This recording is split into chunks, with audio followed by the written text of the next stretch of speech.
Ladies and gentlemen, episode number 441 live.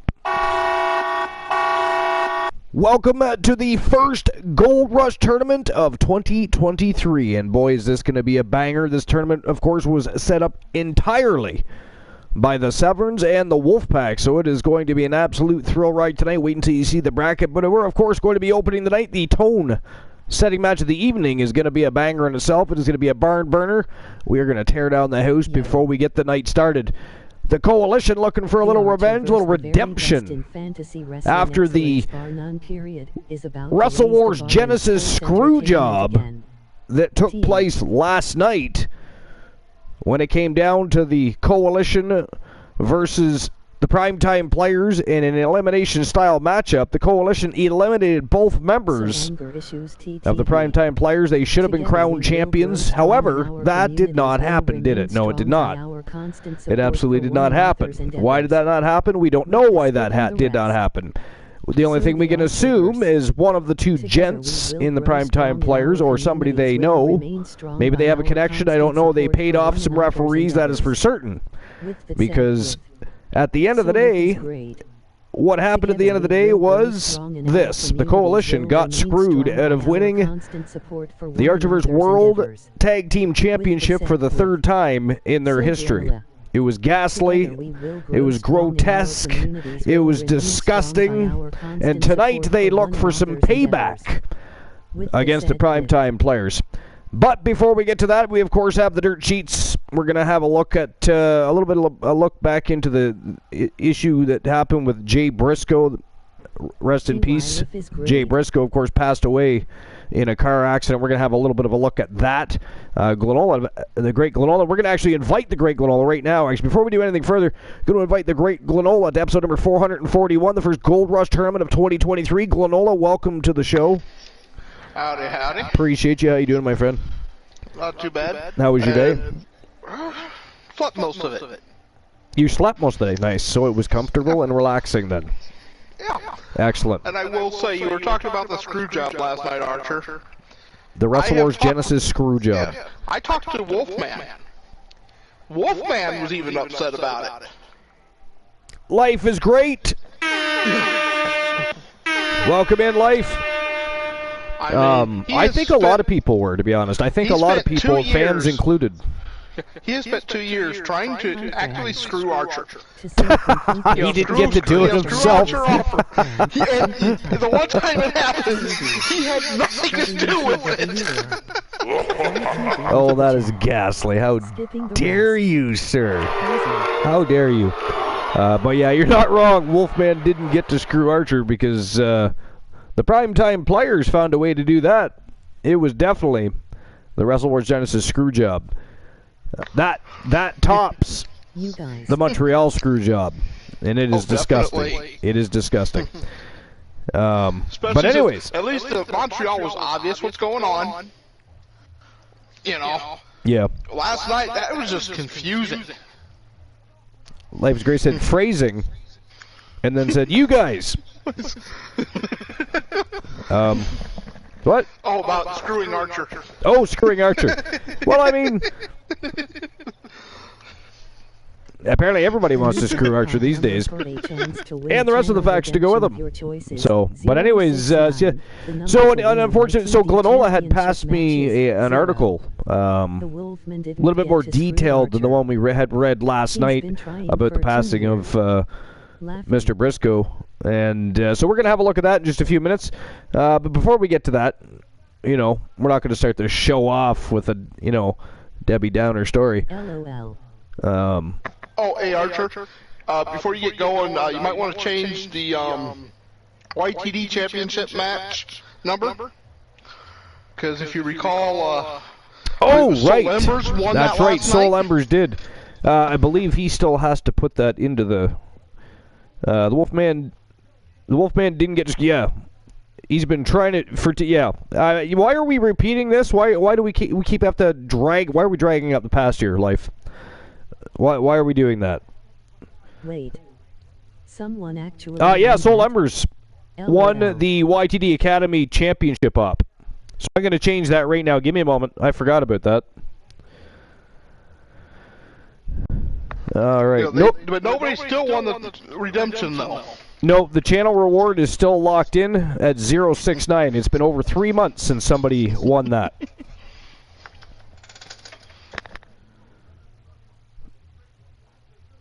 Okay, just give me a moment.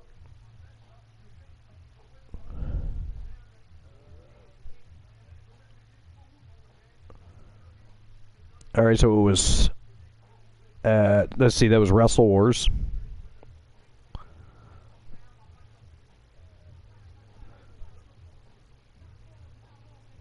Just about done here.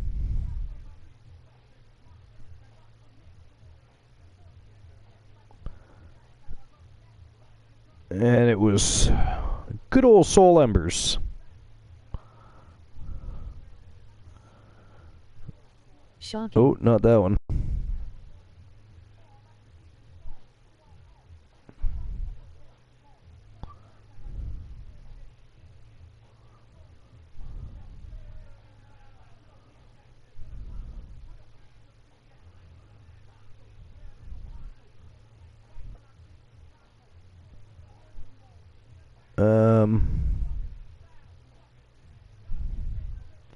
All right, so it was Soul Embers that won the YTD Academy Championship up.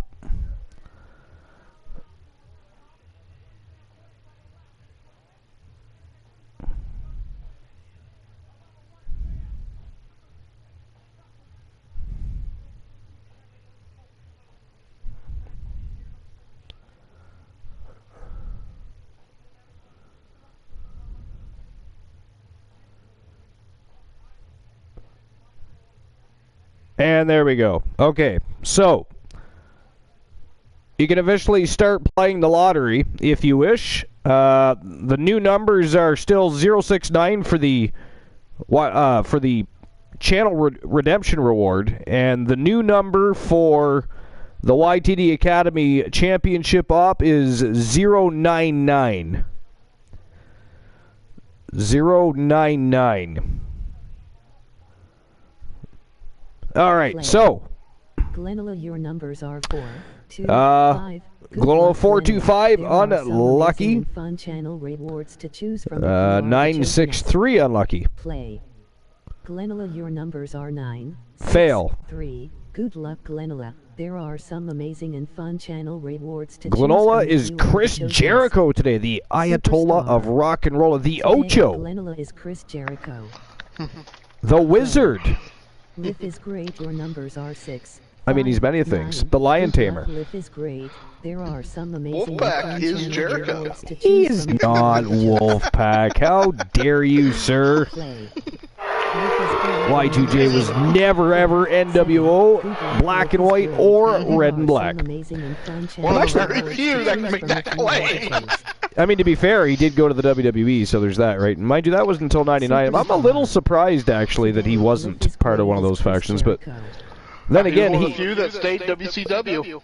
Well, I mean, that's in the main reason is he was at that point in time probably in their eyes too small for them to be too effective as part of their group. I don't know. They had Horace. They had Horace. Come on. Oh, that is ghastly. I should ban you for that. Okay, so let's have a look at the dirt sheets. I do want to see what else is going on the dirt sheets before we pop out that story about Jay Briscoe. But so let's see what's happening. All right. And, of course, there's a bunch of Jay Briscoe articles. Okay, so we're not going to look at that. Actually, there's not a lot of... Alright, let's see here. Let's try this.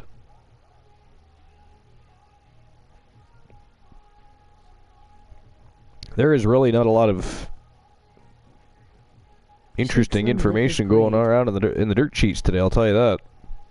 It is quite sad. Alright, let's see if we can find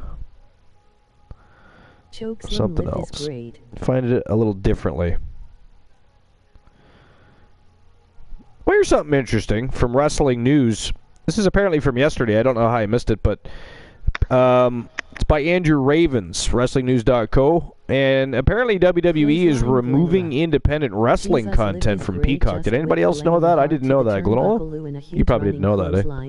I didn't even know there was independent wrestling content. To be fair, I knew there was some, but I didn't... I'm trying to figure out what the reasoning would be behind removing it. Like, what's the point in that? I just don't... But anyways, it says, before WWE signed its streaming and library rights over to Peacock, they were trying to load up its own streaming service, WWE Network, with additional content. At one point, there was the idea of having different tiers with content from other wrestling promotions and other content. They never went forward with that tier idea, but did add content from independent promotions, which is why they had a working relationship, such as ICW, Progress, and Evolve. When WWE made a deal with Peacock in the United States, it came along with the indie content. However, it looks like that content will be going away. Insane Championship Wrestling videos are currently being listed as expiring in the next 2 days on Peacock. A video from WXW Wrestling Promotion in Germany is slated to air this Sunday. Interesting.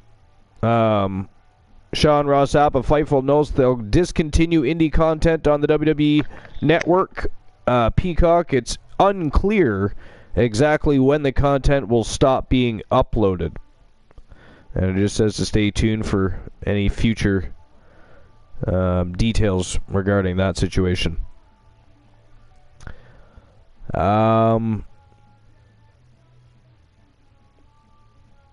Backstage news on who is in charge of the Cody Rhodes vignettes. Interesting. Wrestling headlines. Andrew Ravens again. So, the main event of WWE Hell in a Cell Premium Live event featured Cody Rhodes defeating Seth Rollins. Cody did it with a severely torn pectoral muscle and had to undergo surgery. We all know that, of course.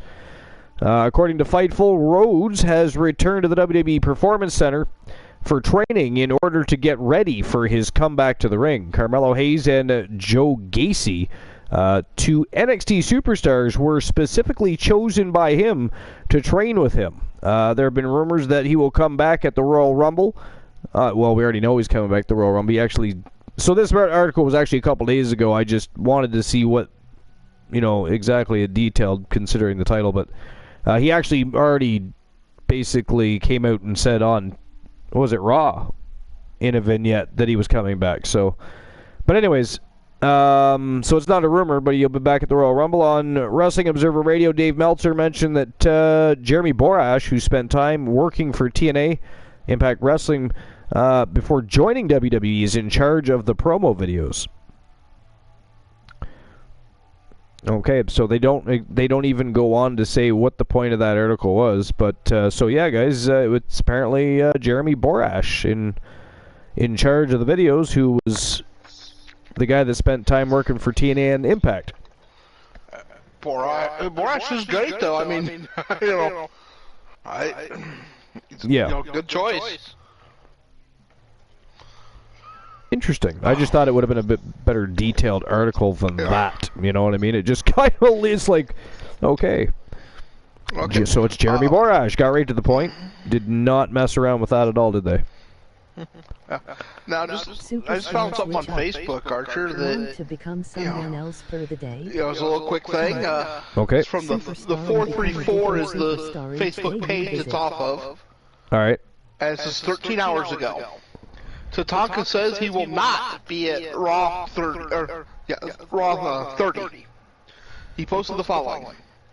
Even though WWE contacted me 5 weeks ago, I will not be attending the 30th anniversary show.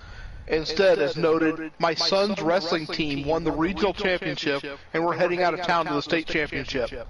No better place I'd rather be. Father-son support. Yeah. I think that's amazing that he's, he has the opportunity for, a history moment, and he's going to see his son wrestle instead. I just think that's amazing and deserves recognition. Interesting.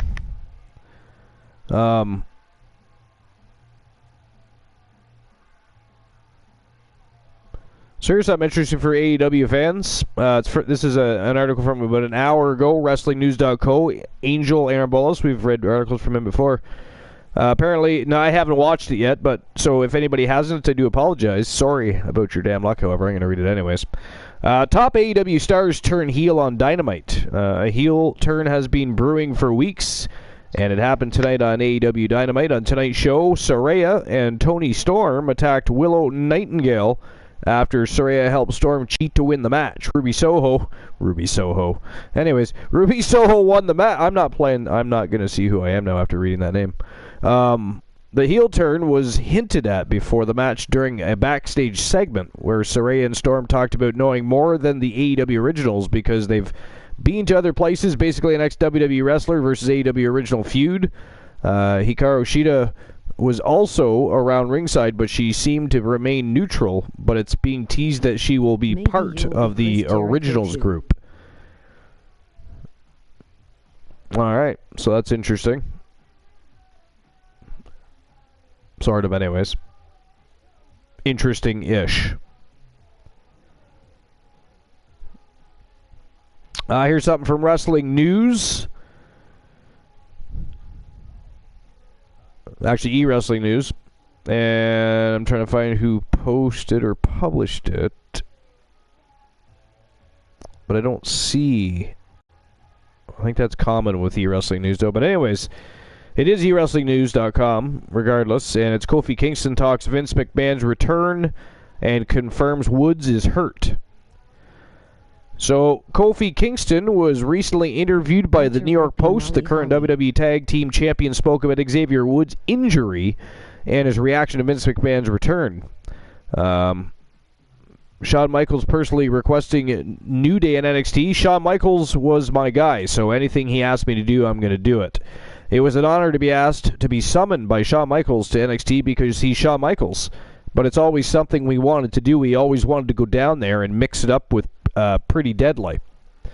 Xavier Woods' status, he's getting better and better every week. We are able to progress our storyline and let him rest and recover.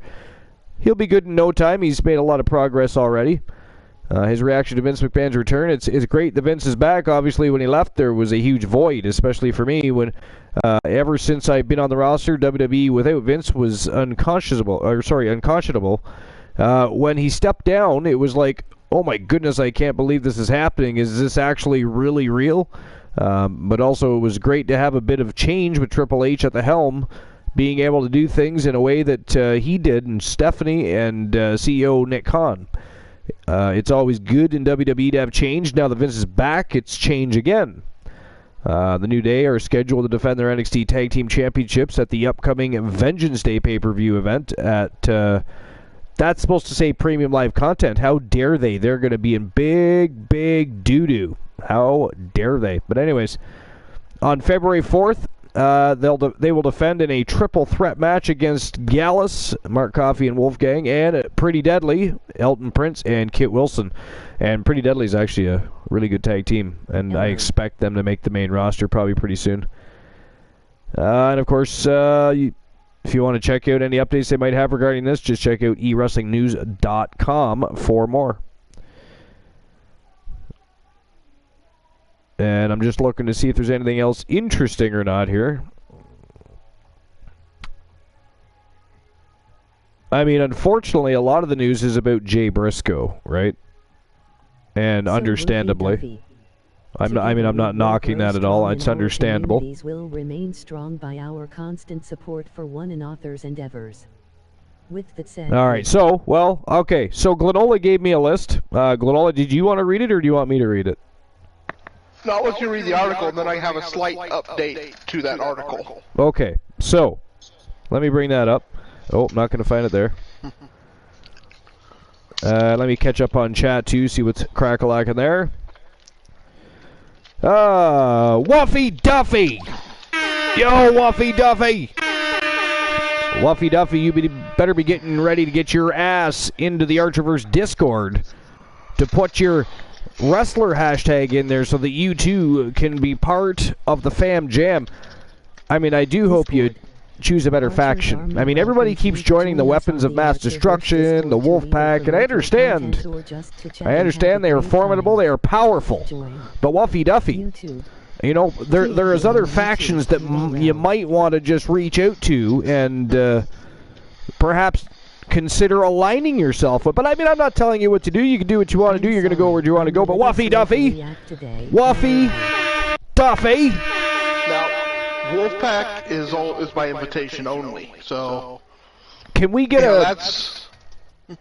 Can we drop the Discord and the link for Wuffy Duffy? So Wuffy Duffy. Done. Okay, perfect. Thank you. So Wuffy Duffy comes from the Doghouse. He's from Team Dogface's promotion and is now a part of the Fam Jam as well, just like everybody else is. One giant extended community. And actually, can we get a shout out for Dogface as well? It's !Dog, I believe. Fantastic community. And they have some really great content over there, really great people. I have a great time over there all the time. So I would appreciate if you aren't already following Dogface, make sure you follow Dogface. And he's usually streaming around, well, actually it's kind of changed lately. It used to be around 11:30, now it's more like 12:30 or 1. But it's Eastern Standard Time. And it is a good time. He's got good quality matches. He's got a lot of great people that come up with storylines, and they've got great faction wars going on, championship matches, a lot of great stuff going on over there. And they're very interactive with us as well. As you can see, we keep having more and more. I mean, look at Team Dogface, the Weapons of Mass Destruction. If you want a little fact check here, Weapons of Mass Destruction currently hold 5 championships as a faction, and if Mnemonics was part of that faction, that would mean they have 6 championships. That is still up in the air. There were rumors swirling that Mnemonics was leaning towards joining the Weapons of Mass Destruction. Then, of course, you know, then again, you know, if you got to consider the Sisters of the Destruction are also part of the Weapons of Mass Destruction, so if they win titles anytime soon, there's more titles. I mean, it is crazy. Between the Wolfpack and the Weapons of Mass Destruction, they've got the entire tag team division running scared. It is crazy. But who is not running scared tonight? And we're going to get back to the article and stuff. As you can see, who's not running scared tonight is the Coalition. They are looking for vengeance, payback, revenge from the Wrestle Wars Genesis screw job that you all witnessed last night with your very own beady little eyes. The primetime players are cheaters, fabricators, propaganda spreaders, blasphemers. How dare they? Coalition is looking for redemption tonight. Tone-setting match of the night before we get to that first Gold Rush tournament of 2023, and that is going to be one hell of a tournament, an all-Wolfpack tournament set up by Alan Severn himself, the leader of the Wolfpack from Team Glenola. It is going to be an absolute thrill ride. I've already seen the bracket. It is fire. And, of course, they are all looking to run a coup here is the main purpose of this. They all want to find a way. They don't care who does it, but they are looking to dethrone the leader of the Weapons of Mass Destruction, Fat Lad Mitchell Vaughn. That is what this is all about. And that is what's going to happen later tonight. Well, I mean, I'm not saying they're going to dethrone him, but that is going to be the attempt. They are going to look to run a coup. All Wolfpack tournament. They are guaranteeing at least this, that a member of the Wolfpack is going to be facing Fat Lad Mitchell Vaughn tonight. Will they win? We don't know. We'll have to wait and find out. But, anyways. The Wolfpack is also guaranteeing it's going to be a fire tournament, you know, great matches, and you never know what's going to happen. And you know, how cool is it that the first Gold Rush tournament of 2023 is an Alan Severn tournament, because quite literally 3 of the greatest tournaments in Archerverse history, all Alan Severn tournaments, whether they were open invitational or whether they were fabricated by Alan Severn himself. Fantastic. So I expect nothing less than fantastic tonight as well. So I'll be honest with you, I still like the tag team to individual tournament. Yes. That was a lot of fun, yeah. That was a lot of fun. Do you want to tell that story? Well, the way this one worked, to qualify you were a tag match. The winner of the tag match, those 2 members went on to the tournament. Once they were in the tournament, it was singles matches. Which means you had your tag team partner as your opponent. Yeah. I was going to say, the chances were you were going to end up facing your own tag team partner. Leota King in the house. Leota King, you tell Boss Apollo to get his ass up on the broadcast booth with us. Wuffy Duffy says, Weapons of Mass Destruction seems to be full of titles. Wuffy Duffy, they are sitting 5 titles strong, and if Mnemonics is actually part of Weapons, it is still it has not been confirmed. I have nothing to validify. But if he is in fact part of Weapons of Mass Destruction now, that means they control 6 championships across 3 brands. It's crazy. Only the Wolfpack has done that. They still hold 2 themselves. That's what I said. Between the Wolfpack and the Weapons of Mass Destruction, everybody is on notice. That is for certain. All right, so, Leota King, stop talking to people in the chat. How dare you? Go talk to Boss. Tell him to get where he needs to be right now. The late night place to be the most must-see show on Twitch TV is live. Episode number 441. Where is Boss Apollo? But anyways. All right, so the article that Golanola gave me earlier is from sports.yahoo.com. And it was by Sydney Henderson. And by the way, can we start a GoFundMe, please, to get Golanola some oil for his chair? That is absolutely ghastly. It is like being at a cemetery in the middle of the night and you open that big steel gate.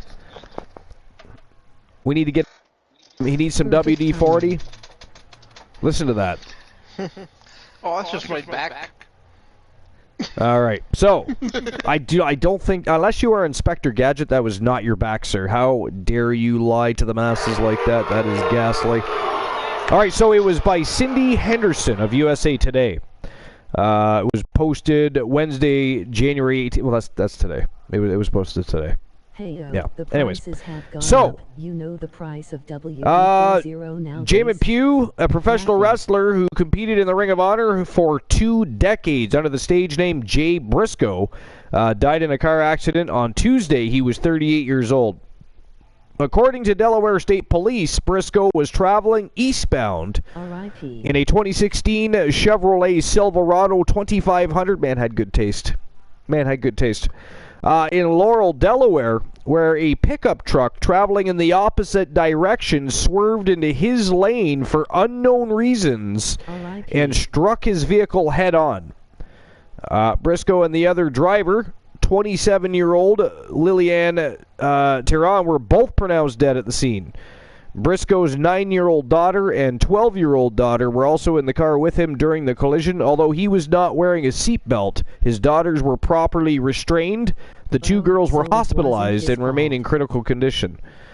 Officers said it is unknown at this time if alcohol was involved. An investigation into the incident is underway.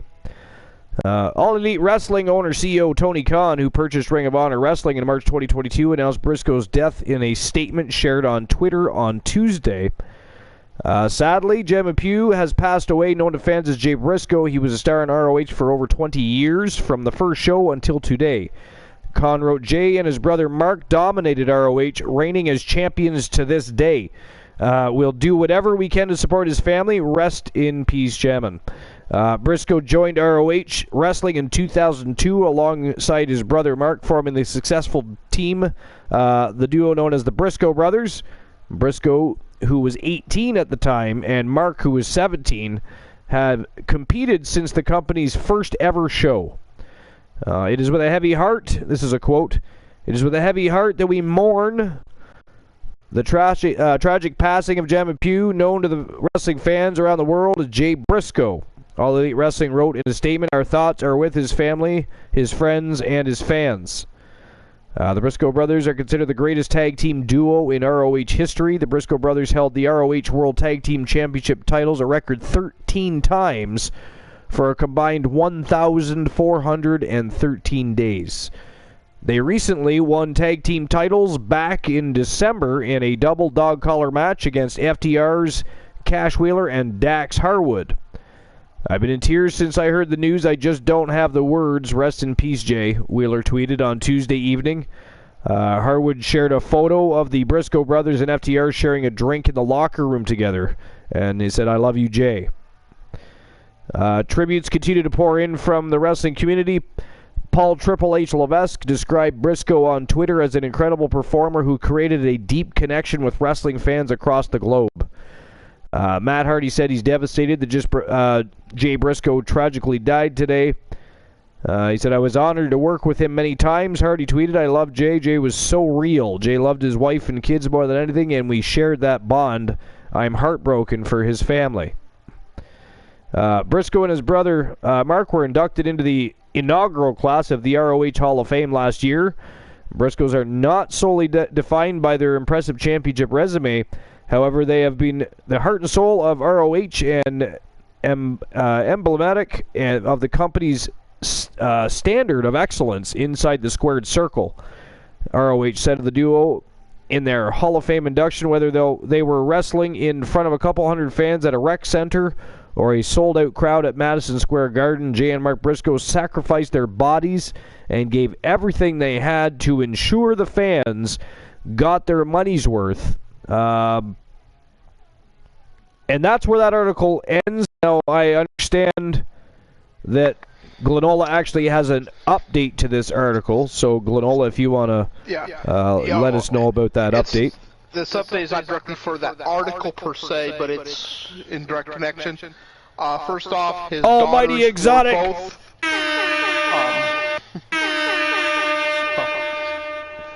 his daughters were taken by ambulance and were admitted in critical condition. So now, tragic. I found this on Facebook on Pro Wrestling Network 5 hours ago is when this was posted. For that information. But they included a screenshot from 3 hours before that from Ashley Pugh, which is Jamie's wife. We need prayers. Gracie is on her way into surgery on her back. Jamie would want the whole world praying for his little girl. We believe in the power of prayer. Pray for the doctors and everyone working on her. Pray for her precious legs to move again. Pray for Jay Lee, who has pretty serious injuries but is stable and resting. They also pray for Gannon, who I'm assuming is his son or daughter. I believe his son was at home. Yeah, he says they're waiting at home. Pray for strength from all of us. We have a long road ahead of us. Yeah.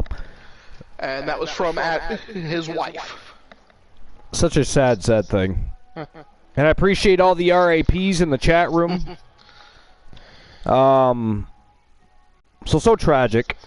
And I do hope that everybody recovers and moves forward well from this tragic incident. And for the daughters specifically, I know they're young, but I really, really hope that one of them doesn't also end up with survivor's guilt. That's a common thing, especially when you die. A family member dies in an accident you've been involved in. I hope they all get the therapy they need. Stuff like that. Tragic, they've got a high-profile life. It's a very tragic. They should really seek either counsel or maybe, hopefully, they have some great family surrounding them that can keep them built up and strong. Listen, that said, I think. Sorry, go ahead. I was just gonna say I'm looking right now to see if there is any updates. Gracie is the 12-year-old, just so you're aware. Yeah. But I don't see any updates on the surgery, whether things went well or not. Can you see if you can maybe find something on Twitter? That pretty much everything gets leaked to Twitter first these days. I don't know why that is, but if you pay attention, seriously, Twitter is it has become the epicenter of leaked information. Okay. I wish that for them too. Loss is never easy. And hats off to everybody with the RIPs in the chat room. You guys are appreciated. Thank you very much for taking the time to do that. Jay Briscoe was a tremendously talented superstar, as is his brother. Great tag team. I had the privilege of watching them many times. I haven't seen all their matches. You know, I didn't watch as much ROH as I should have over the years. I watched a lot of it. I didn't watch all of it for certain, but I certainly knew who they were and what they were capable of. And it is just a tragic, tragic situation that I hope everybody recovers from fully and stronger than ever. And speedy recovery to those girls, by the way. Speedy recovery to those girls. I didn't get to see as much of his talent. Yeah, I'm not finding any updates on the surgery. You know, it was great to hear the youngest one is in stable condition. But, you know, I can't find anything on Gracie, you know, on the surgery, so.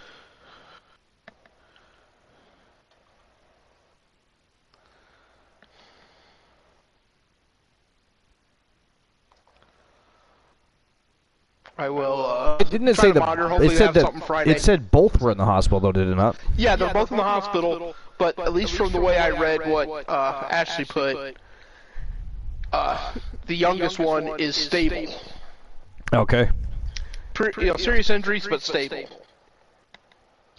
You know, it's the 12-year-old that's having surgery, and it's for movement in the leg. It's for her legs. You know, I wonder what the injuries to. Yeah, hopefully that's not the case, honestly. So, but yeah, I'm not finding anything else.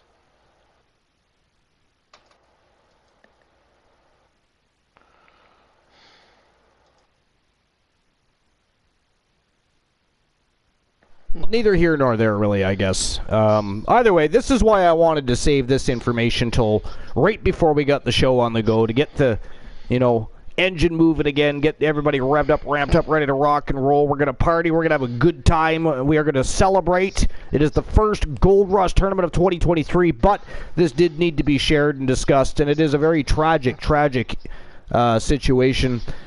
So, I mean, there's really not a whole lot we can do to change anything, but we can certainly send our prayers and our thoughts to the family of Jay Briscoe. So if we could all do that, that would be appreciative, not just to me, but I'm sure, you know, to everybody, the fans, the friends, the family, whether or not they know you're sending those thoughts and prayers or not, you're still putting it out there in the universe.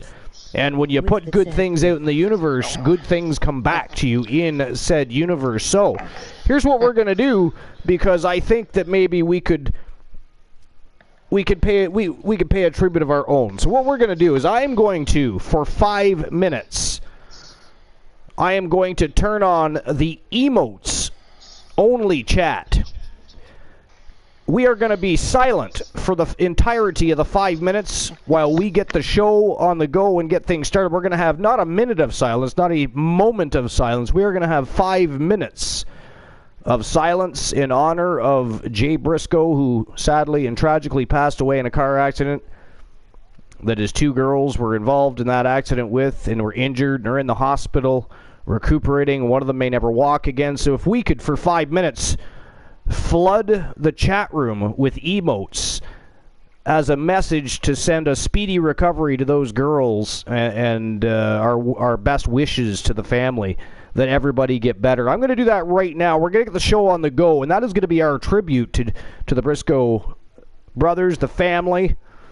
And I would appreciate it if you would all, for the 5 minutes, participate and partake in this homage.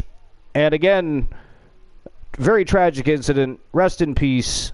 Very, very sad. So let's take 5 minutes of silence.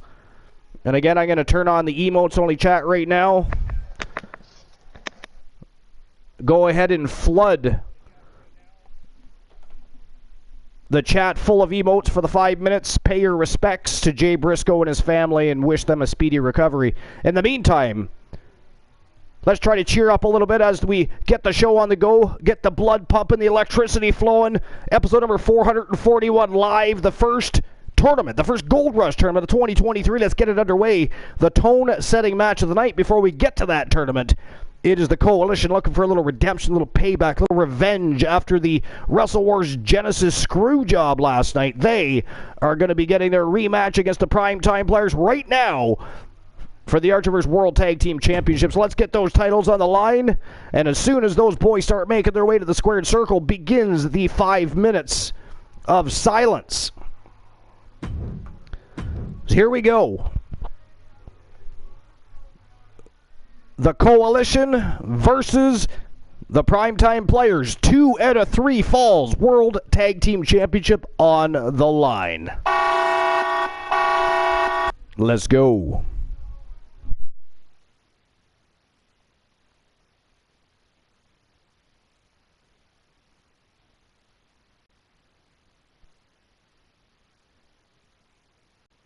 Megan 3 Grouch, Megan 3 Judge, Solist 3 Love.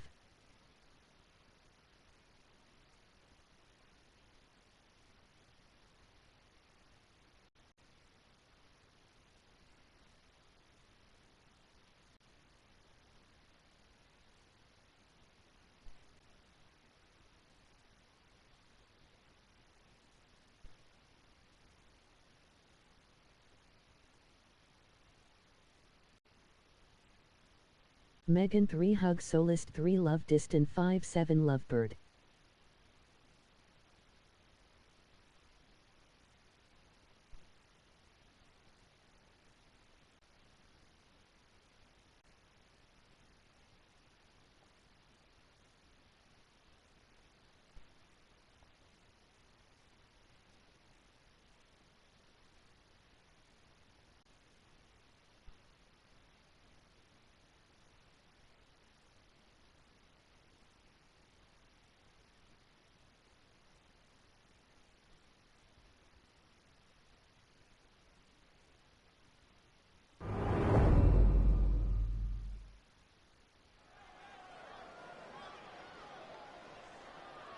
And here they The come! new jackpot number for a chance to win a channel redemption of your choices, 069. The number to win a YTD championship match is skipping the rest.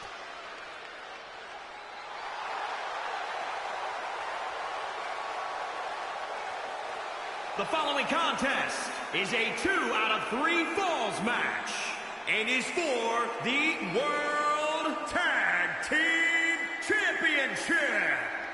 On the way to the ring, at a combined weight of 523 pounds. Ladies and gentlemen, this match is for the vacant championship, which means tonight we finally crown one of these superstars as our next champion. And it's about time, if you ask me.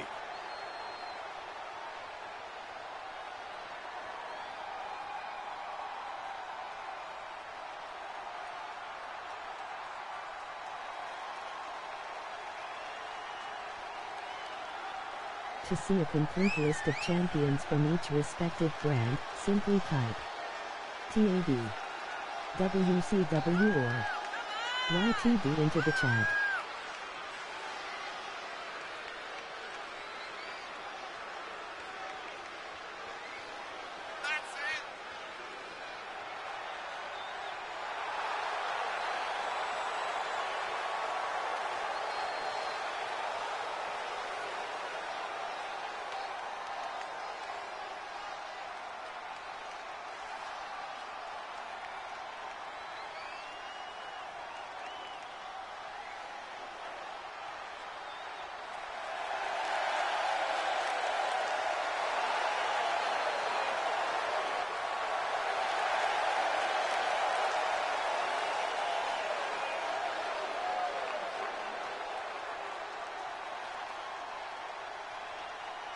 Superstar switch up. Want to become someone else for the day? Type superstar and become a different superstar each day you visit.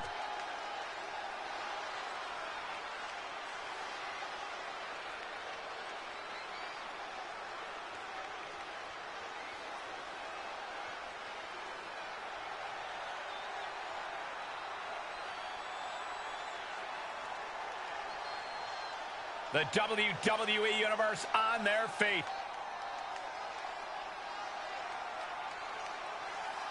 And their opponents, at a combined weight of 549 pounds, the Prime Time Players. This is a big matchup for the champs, guys, as the tag titles are on the line. But you can bet they come into this match more than prepared for what's ahead of them here.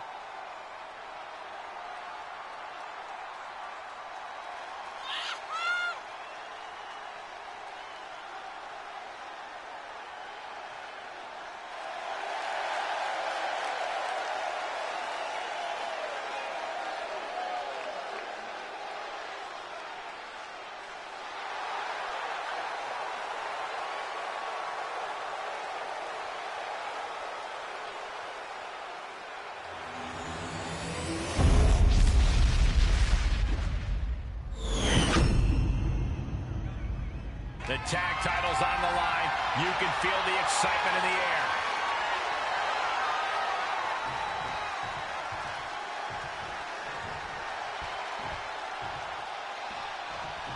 I have to say, the tag titles up for grabs right now have been the talk of the locker room. You wouldn't believe the unlikely duos that are rumored to be considering teaming up for. Really, Byron? Like Together who? we will Oh, I grow can't tell strong you, and Michael. our communities will remain strong by our constant support for one another's endeavors. Oh, a weakening With arm the breaker. self-worth.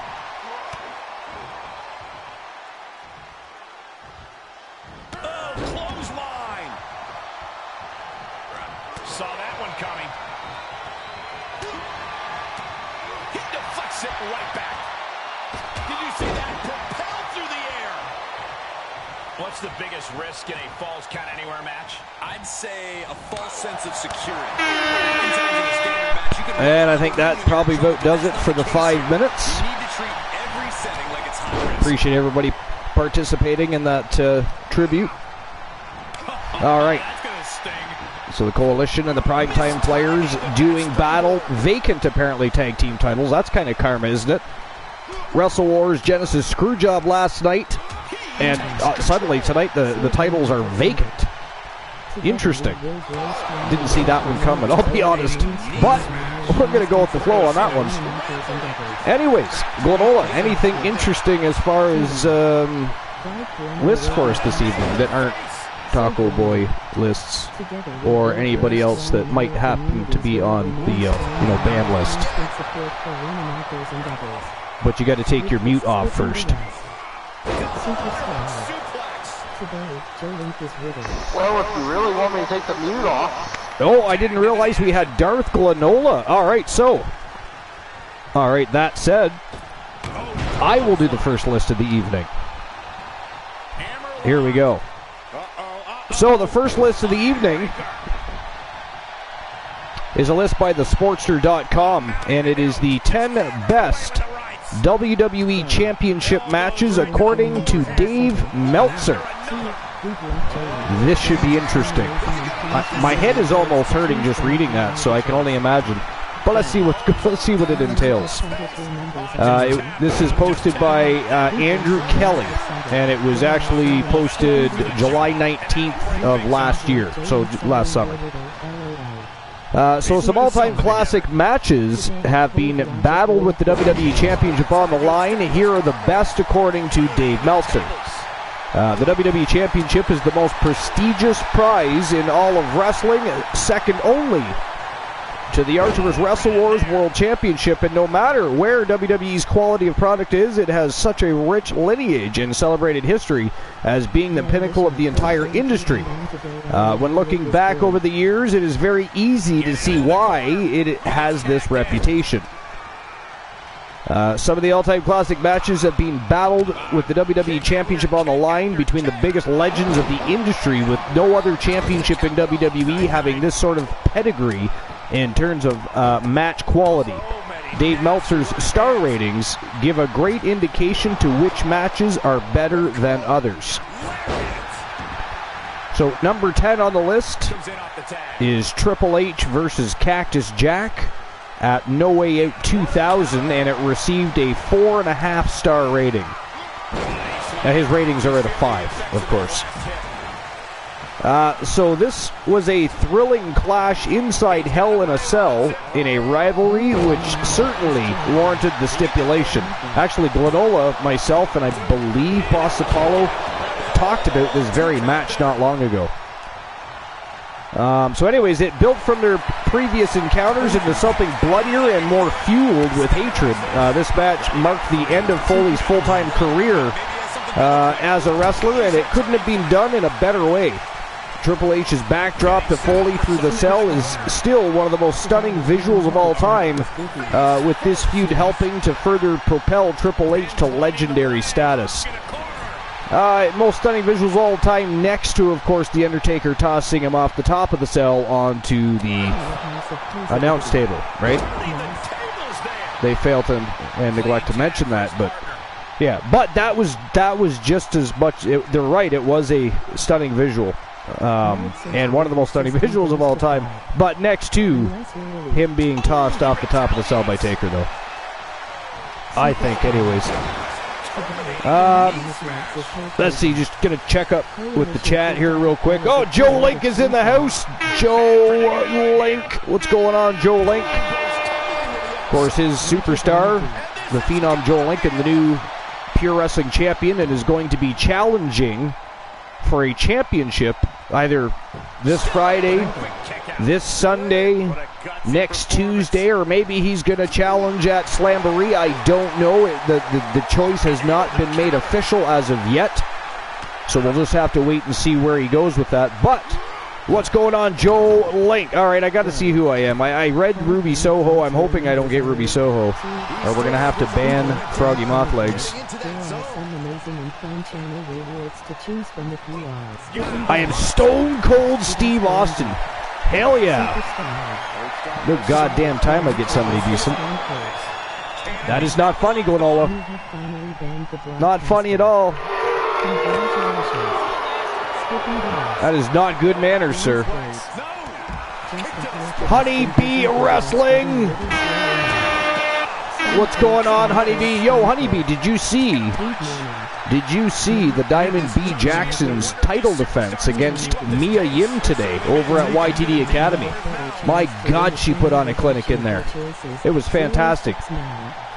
I also posted it over at Dogface in Chat and Shit.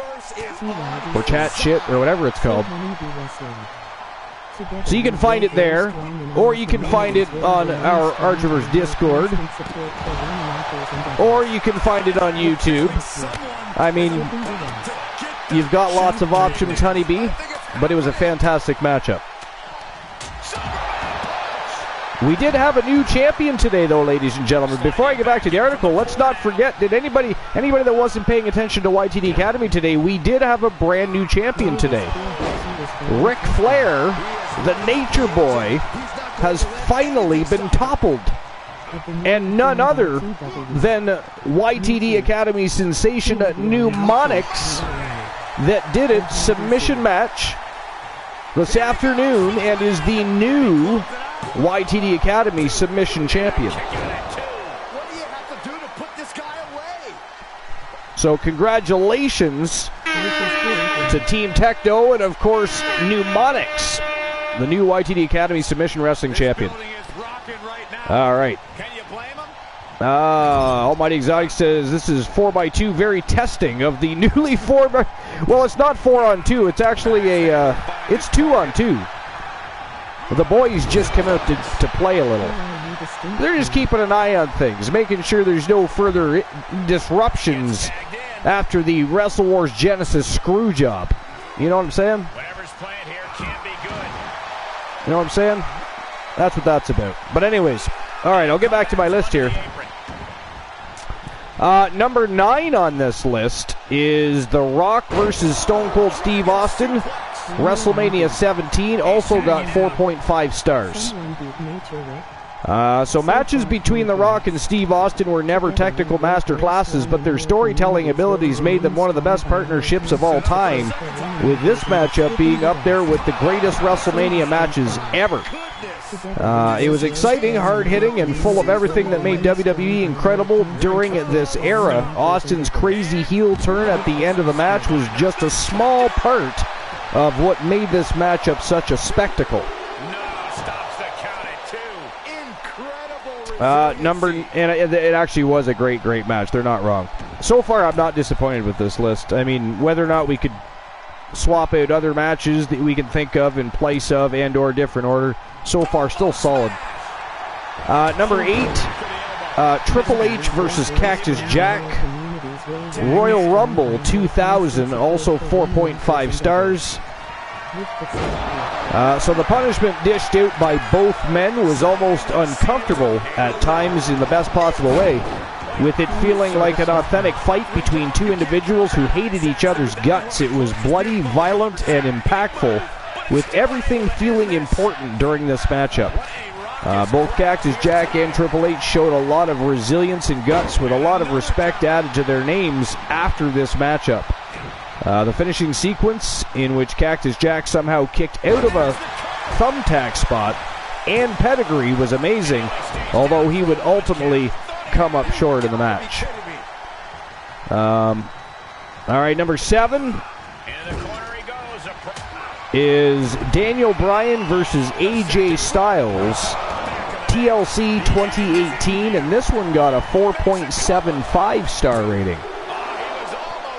So this match just got better and better as it went on, and it actually did. If you haven't seen it, definitely look that up and watch it. It was an amazing matchup. But I mean, think about it. As Daniel Bryan and AJ Styles, take my money.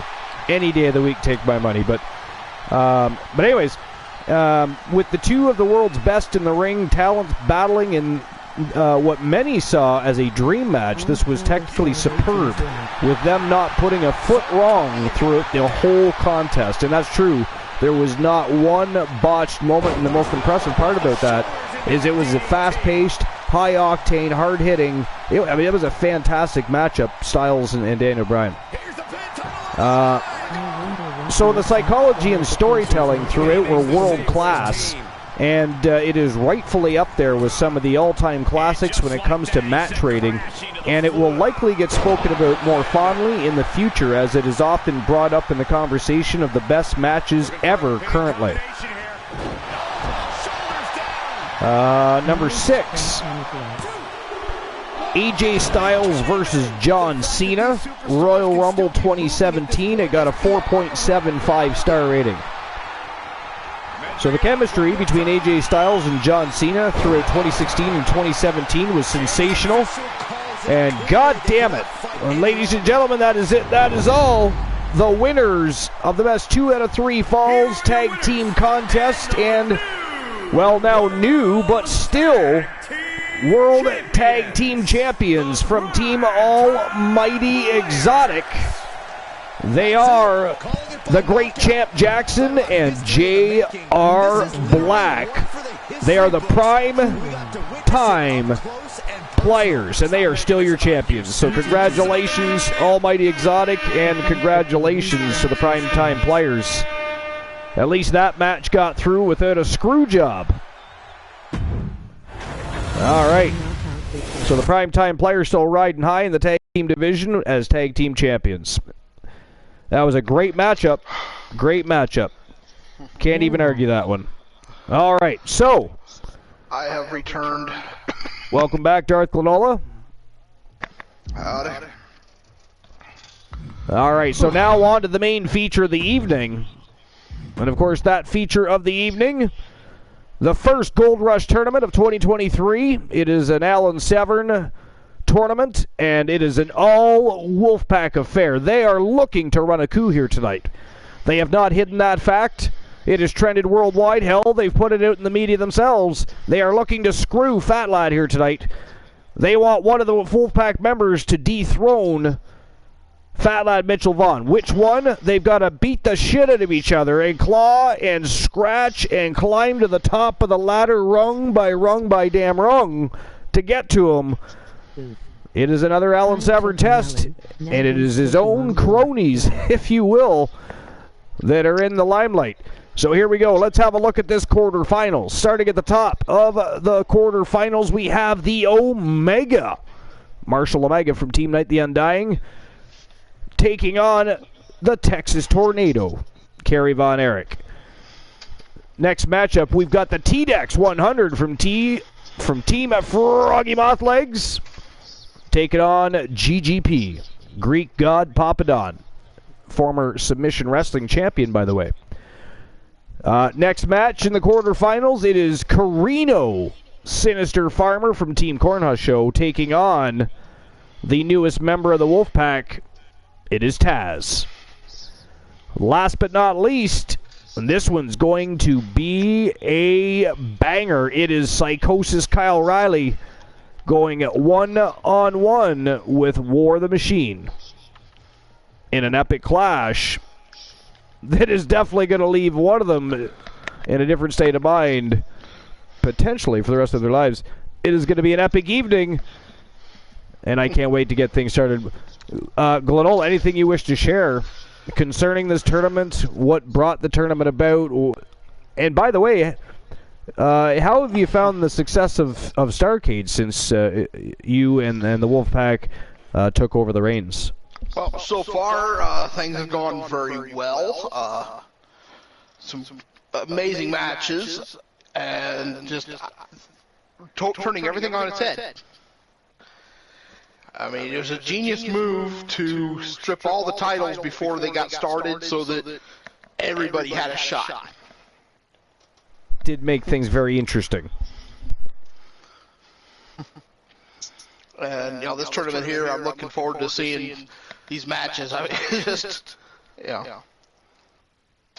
the Wolfpack does like to fight with each other. Well, it's a good thing because they're definitely going to have to do that tonight, especially considering, well, they're the only ones in the tournament.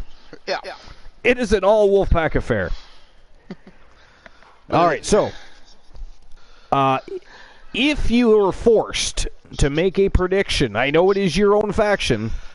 I understand this, and I know I'm putting you on the spot, but if you were forced to make a decision and choose who moves on to the semifinals amongst all those savages. Okay. Some of this may not be popular, but I'm going to go with Omega. I'm going to go, actually, with TDEX. Go with TDEX? Yeah, I'm a huge GGP fan, but, it's just TDEX can, submit you out of nowhere. That is true. The fact that the Wolfpack has enough. Sinister Farmer versus Taz is a hard one, because they're both such a force in that ring. But I think I'm going to go Sinister Farmer. This last one, I'm going to go with War, but it's going to be a hell of a fight. It ain't going to be one of these matches. Life says, oof, Kyle took on Allen, now he's taking on War. Froggy says, good luck, Kyle. I have to go with War on that match. But it's going to be, Kyle Riley's going to put up a hell of a fight. Life says, the fact that the Wolfpack has enough to fill a tournament plus extra. And the weapons of mass destruction are very quickly catching up. They are recruiting talent like a mofo. It is scary. Like I said, between the weapons of mass destruction and the Wolfpack right now, they've got everybody put on notice. Everybody is on notice. And by the way, with that loss now for the Coalition, that basically knocks them back down the ladder, doesn't it? I mean, they're basically going to be pretty much looking to... at this point, looking to be back to regrouping over at YTD Academy, I would think. But we'll see what happens going forward. It depends on how management looks at the entire picture, with the original matchup being a screw job, and then, they ended up losing, 2-1 there in that best 2 out of 3 falls matchup. So I don't know, anything is possible. But they always do exciting things over at YTD Academy, so you never know. Either way, it was a good match. It was a great match. Primetime players, technically reigning defending champions, but apparently they were stripped of their titles after the Wrestle Wars Genesis screw job. So it looks like the Coalition wasn't the only one screwed. Very interesting. Anyways, I'll get back to my list in a moment, but before we do that, Glenola, I say we get the tournament rocking and rolling. Let's get Marshall Omega and the Texas Tornado out to rock and roll. What do you think? Oh, we definitely. We got to get this going. Let the carnage begin. Let the carnage begin. All right, here we go. Without further ado, the first Gold Rush tournament of 2023 about to get underway. It is the Omega, Marshall Omega from Team Night the Undying versus Kerry Von Erich, the Texas Tornado. Let's go. Best 2 out of 3 falls to decide it all. Let's go.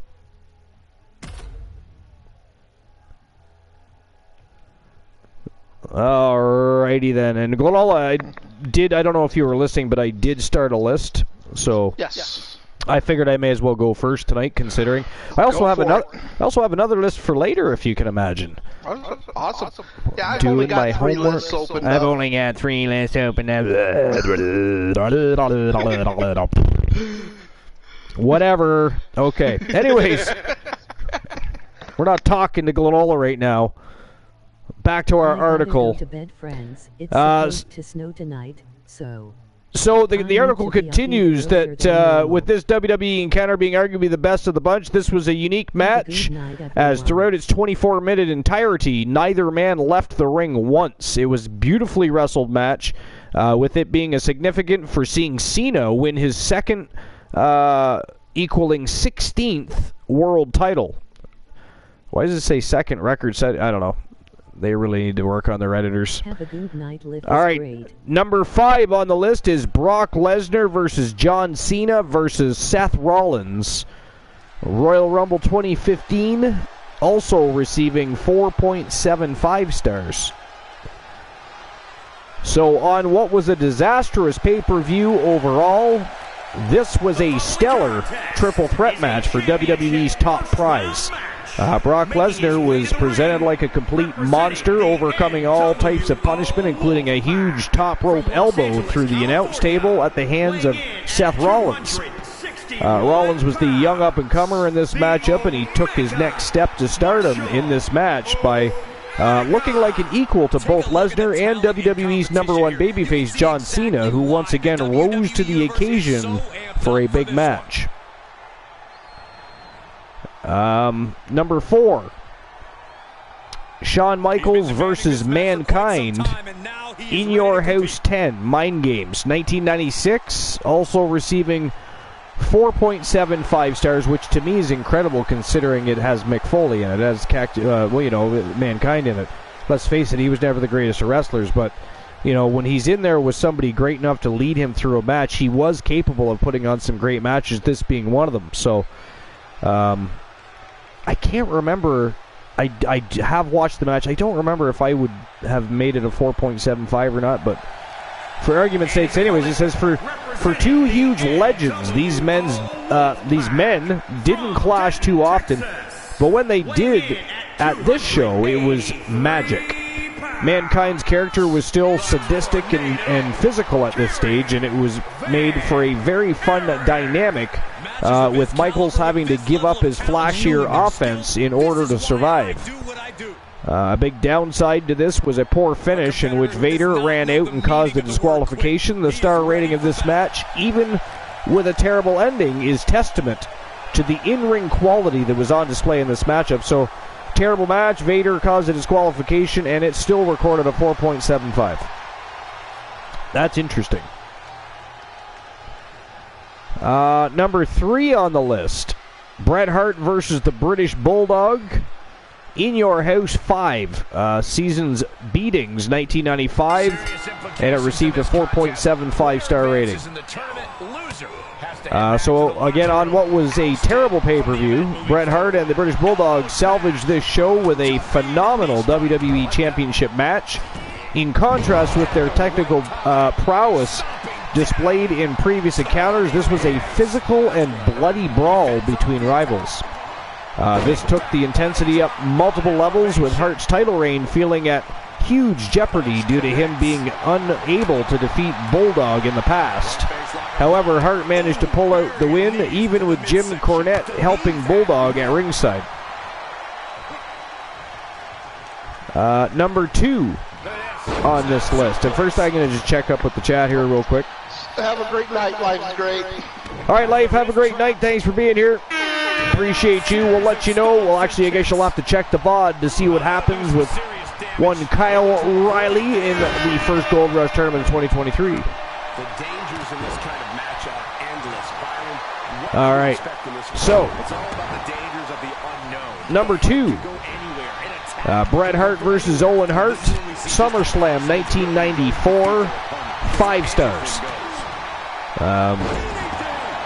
The bad blood between these two brothers continued on from WrestleMania 10, with Owen Hart having a case for a title shot after defeating his brother at the event, and this led to a steel cage match at SummerSlam. These two utilized the controversial escape the cage rule perfectly, mixing it in well with their hatred with one another and desire to inflict damage. Bret would emerge victorious in this match, even with Owen's tremendous heel momentum at the time. Which, by the way, in hindsight, was the wrong decision. They should have found a way to make that cage match about Owen Hart and put the title on him for a short spell. It also would have, continued what was a fantastic feud and rivalry in a much better picture. But anyways, number 1 on this list, Glenola, you're going to love this. Sweet dreams land. John Cena versus CM Punk. Money in the Bank 2011, 5-star rating. I guess according to Glenola, it's not a 5-star rating, it is a 5-turd rating. So the electricity in the arena was enough power to power the entire city of Chicago.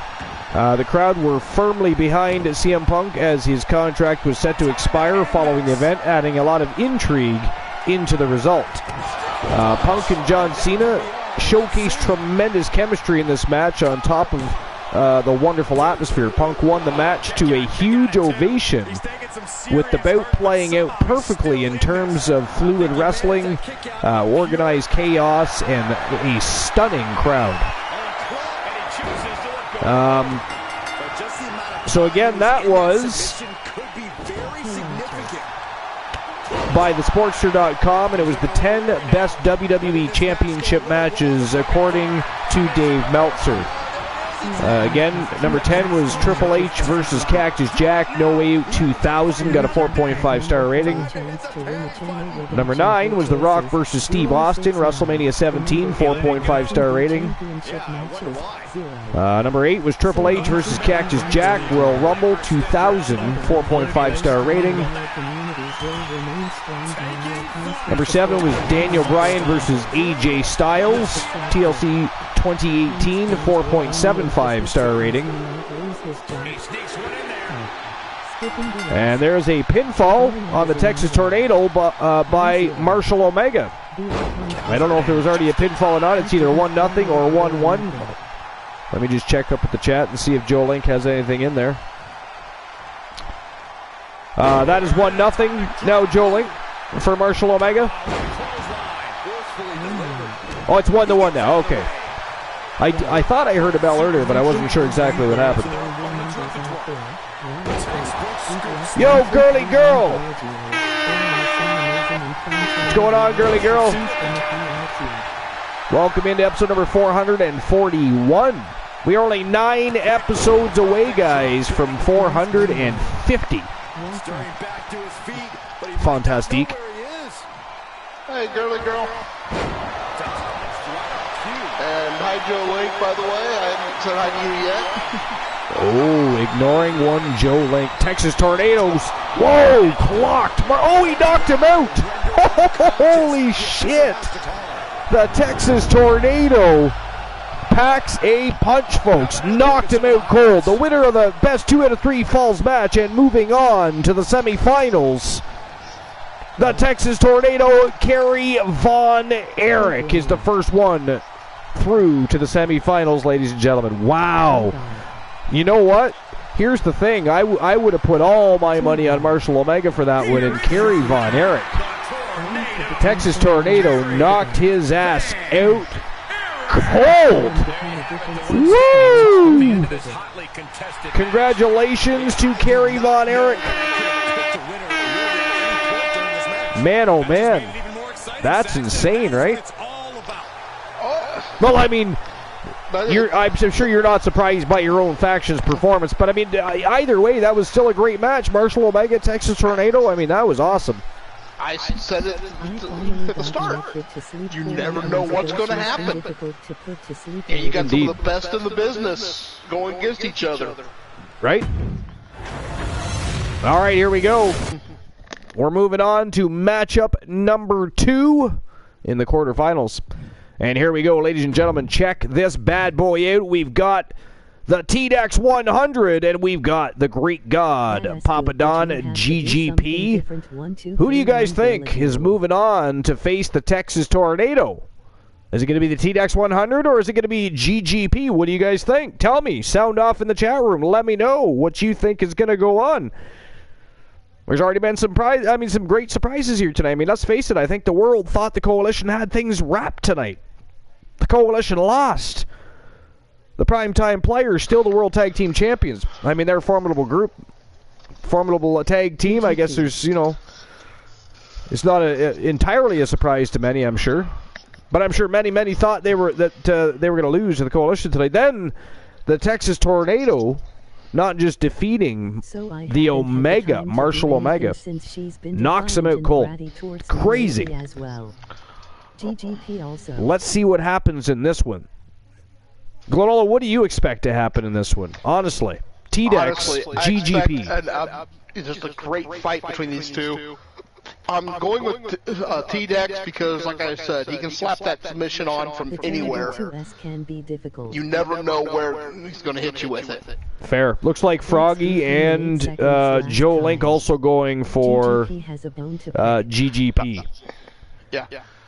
Froggy says Dex beat him in 8 seconds last time. GGP has a bone to pick. That's right. This is true. That is true. Over at YTD Academy, TDEX, although he wasn't TDEX at the time, TDEX 100 actually beat GGP in 8 seconds. It was the most crazy. I mean, he came flying across the ring, and I believe he speared him, did he not? Yeah, he speared him right into the turnbuckle so hard that GGP couldn't breathe. It was a technical knockout because GGP couldn't breathe, therefore he couldn't move, and TDEX picked up the 1, 2, 3 for the big W, and of course I believe at the time that was for the Submission Wrestling Championship, was it not? I think so. Yeah, I believe so. But anyways, so this is actually TDEX versus GGP 2, ladies and gentlemen. So with that said, let's find out who's going to move on to face the Texas Tornado. Without further ado, it is the TDEX 100 versus GGP. Let's go. All right, so number 6 on the list was AJ Styles versus John Cena, Royal Rumble 2017. It was a 4.75 star rating. Number 5 was Brock Lesnar versus John Cena versus Seth Rollins. That was Royal Rumble 2015. Received a 4.75 star rating. And again, these ratings are from Dave Meltzer. Number 4 was Shawn Michaels versus Mankind in Your House 10 Mind Games 1996. Also a 4.75 star rating. Number 3, Bret the Hitman Hart versus the British Bulldog in Your House 5 Seasons Beatings 1995. 4.75 stars. You get a little bit of time to relax. Number 2, Bret the Hitman Hart versus Owen Hart, SummerSlam 1994, 5 stars. And that absolutely was a 5-star match if there ever was one. This one I'm not so sure of. I don't know. I don't know. But anyways, John Cena versus CM Punk, Money in the Bank 2011, 5 stars. I don't know. I don't know about that one. I don't know. Glenola, help me out here. I'm stuck in a loop. That was just a pile of shit. I mean, don't get me wrong. It was a good match. You know, I'm not going to take that away. It was a good match. But 5 stars? Really? I don't know. I just don't know if I can agree with that. I almost had no problem with some of those other match ratings. Saxton. Except for I think I would have rated Daniel Bryan versus AJ. I would have put that up at number 3 as a 5-star rating. I watched that match. That was a 5-star match. It was better than John Cena versus CM Punk. And if nobody believes me, go watch both matches and tell me that Daniel Bryan versus AJ Styles, TLC, wasn't better than CM Punk versus John Cena, although, again, it was a good match. I don't argue that. I'm not even saying it shouldn't be on the list. I'm just saying you can't compare those two matches, and there's no way that Bryan and Styles was 4.75 and Cena and Punk was 5. No way. And his opponent, no way. No chance in hell. But anyways, Brooklyn, New York, yes, my mom helped me out today. What did I miss? Okay, hold on. Girly, you're making me read the chat in reverse. I should ban you. So I haven't had the time to do anything since she's been defiant and bratty towards me lately as well.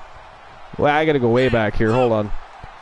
Finally got my kid to sleep 48 minutes ago. She's been difficult to put to sleep lately.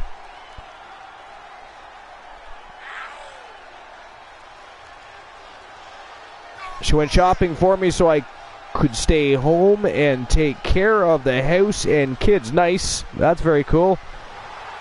I mean, kids can be tricky. And I mean, this time of year, it's right after Christmas. They're still kind of excited. Valentine's Day is coming up. Then they know March break is coming up shortly thereafter. It's an exciting time of year for kids, right? So they get a little fidgety. They get a little testy. They like to test the waters, push the buttons. Trust me, I know. I have many. That came out way more wrong sounding than I anticipated when I heard that back in my own head, by the way. But anyways, kids react to everything, right? They have to adjust to everything.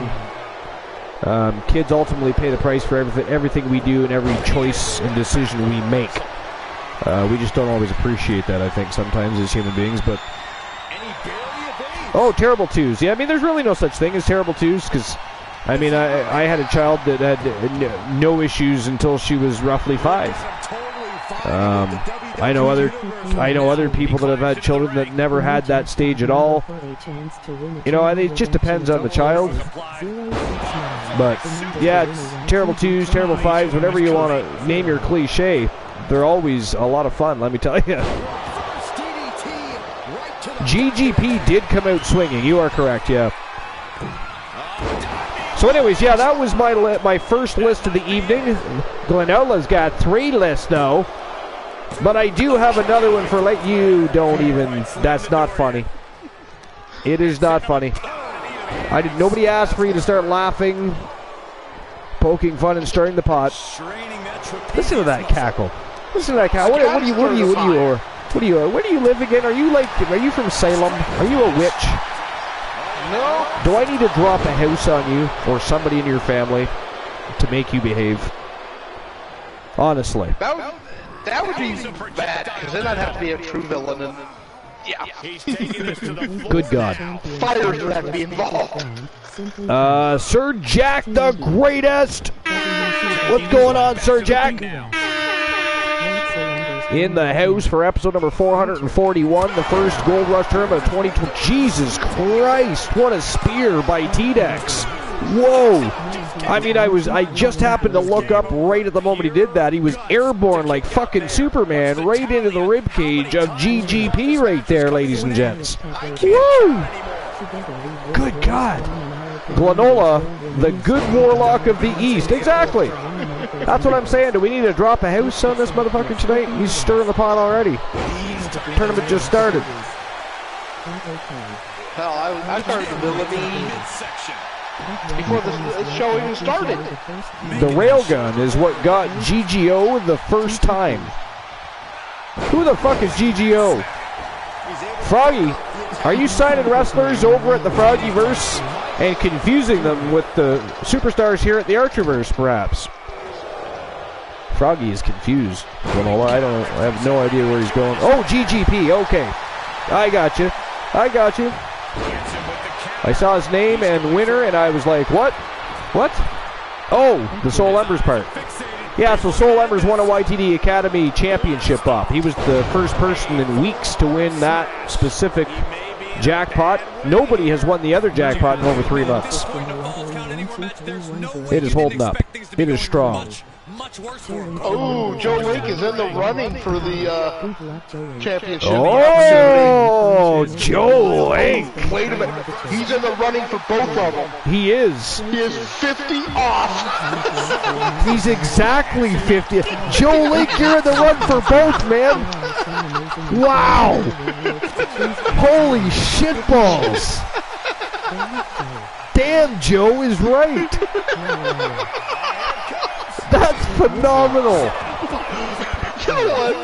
I hate to say this, Archer, but I say we give Joe that just for hitting the exact 50. You know? Make sure you record those numbers so that we have them for the end of the night. We've been doing a good job of keeping track of it anyways, but just to say we did. That is awesome, Joe Link. Holy crap. Wow. Oh, Jesus, I look up again and GGP is eating the fucking commentators booth. That's funny. First time I looked up, he's getting almost broken in half. This time he's having a little mid-match snack on the commentators table. What a match. 69 and 099. Is it 099? Yep. Okay. Which means his 119 is actually only, 20 off of that one, and he's exactly 50 off of the other one. That's insane. Insane. Y'all might as well just give up for the night. Don't even bother playing. Pretty much Joe Link is likely winning that. Insane in the membrane. Insane in the membrane. Oh, good God. It's Karaoke Glenn. Here we go. Jeremiah was a bullfrog. Was a good friend of mine. Take it away, Glenn. That is ghastly. Oh, that is ghastly. You left everybody hanging like a pork loin in front of a lion. That is ghastly. Oh, GGP tapped out. It is what? Is that 1-1? Or is it 1-0? I can't remember now. Does Joe Link? Joe Link? Joe Link? Joe Link? Joe? What's the score, Joe? 1-0. Okay, thank you, Joe. Hopefully your volume is low enough at work that your boss doesn't fire you later. Well, my ears are dead. Remember when I had eardrums? You remember that time? Then I visited the Archiverse, and my ears were bleeding by the end of the show. I was very appreciative of that. Speaking of appreciative, just once again, thanks for everybody for participating in that 5 minutes of silence for Jay Briscoe. Wow, there it is. It is 1-1. A pinfall by GGP evens the score. But anyways, it was nice everybody participated earlier today. Whoa! Whoa! Whoa!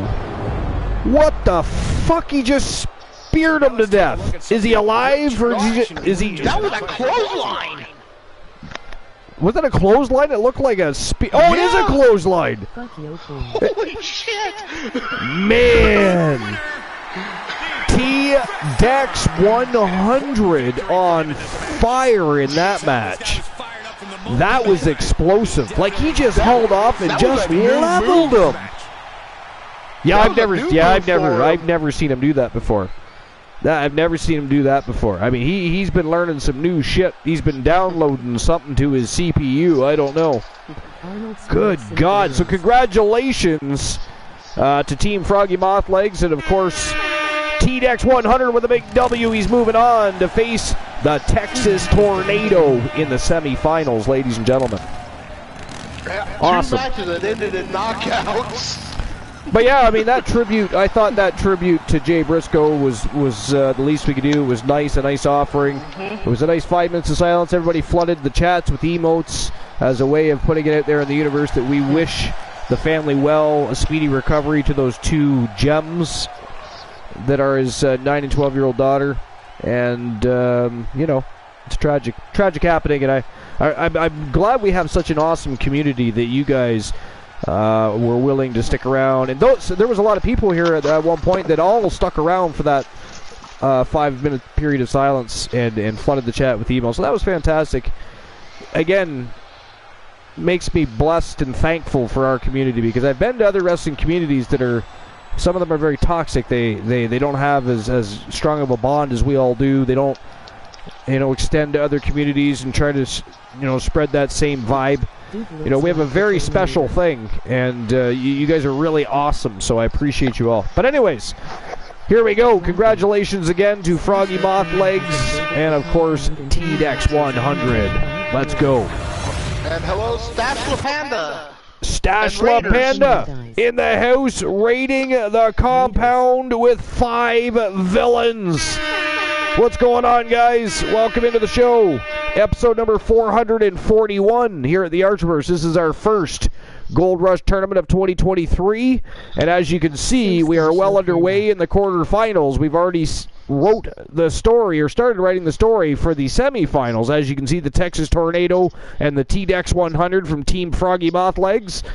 We are now entering the second half of the quarterfinals, and we're starting things off with Team Cornhusk Show and his superstar, Carino Sinister Farmer, as he's set to do battle against the submission machine, Taz, the Tasmanian Devil. That match is next.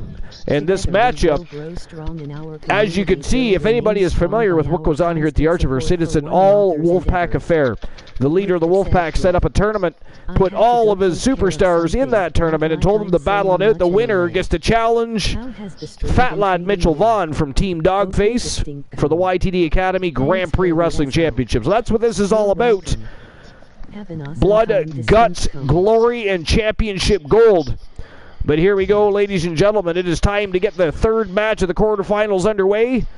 So without further ado, Glenola, those in the chat room, those watching around the world, it is Carino Sinister Farmer versus Taz. Let's go. And incidentally, who do you guys think wins this matchup? Carino Sinister Farmer or Taz? What do you guys think? I mean, obviously both Wolfpack members, we know this. And Stash LaPanda, welcome in. Appreciate you being here. And thank you, Glenola, for the shout-out for Stash LaPanda. Can we get the other shout-out for Stash LaPanda as well? Because I like that one because it pops up the follow. Anybody that's not already following, it pops up that opportunity for them to follow, so I like that. I like the fact that we have both, though. I do like our personalized shout-outs, and I like... And by the way, anybody that comes in, you are able to even shout yourself out upon arrival. All you do is type !yo, and you will give yourself a shout-out and drop your own link so that people can follow your channel.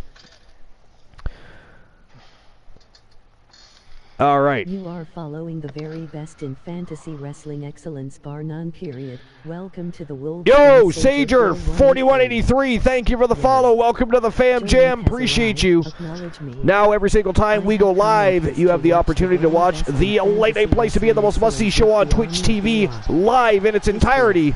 Because, Sager, we are the very best in fantasy wrestling excellence, bar none, period. So you do not want to miss an episode, especially the next couple of weeks. We are well on the way to the first big stream per view of 2023. WCW Slamboree, less than 2 weeks away.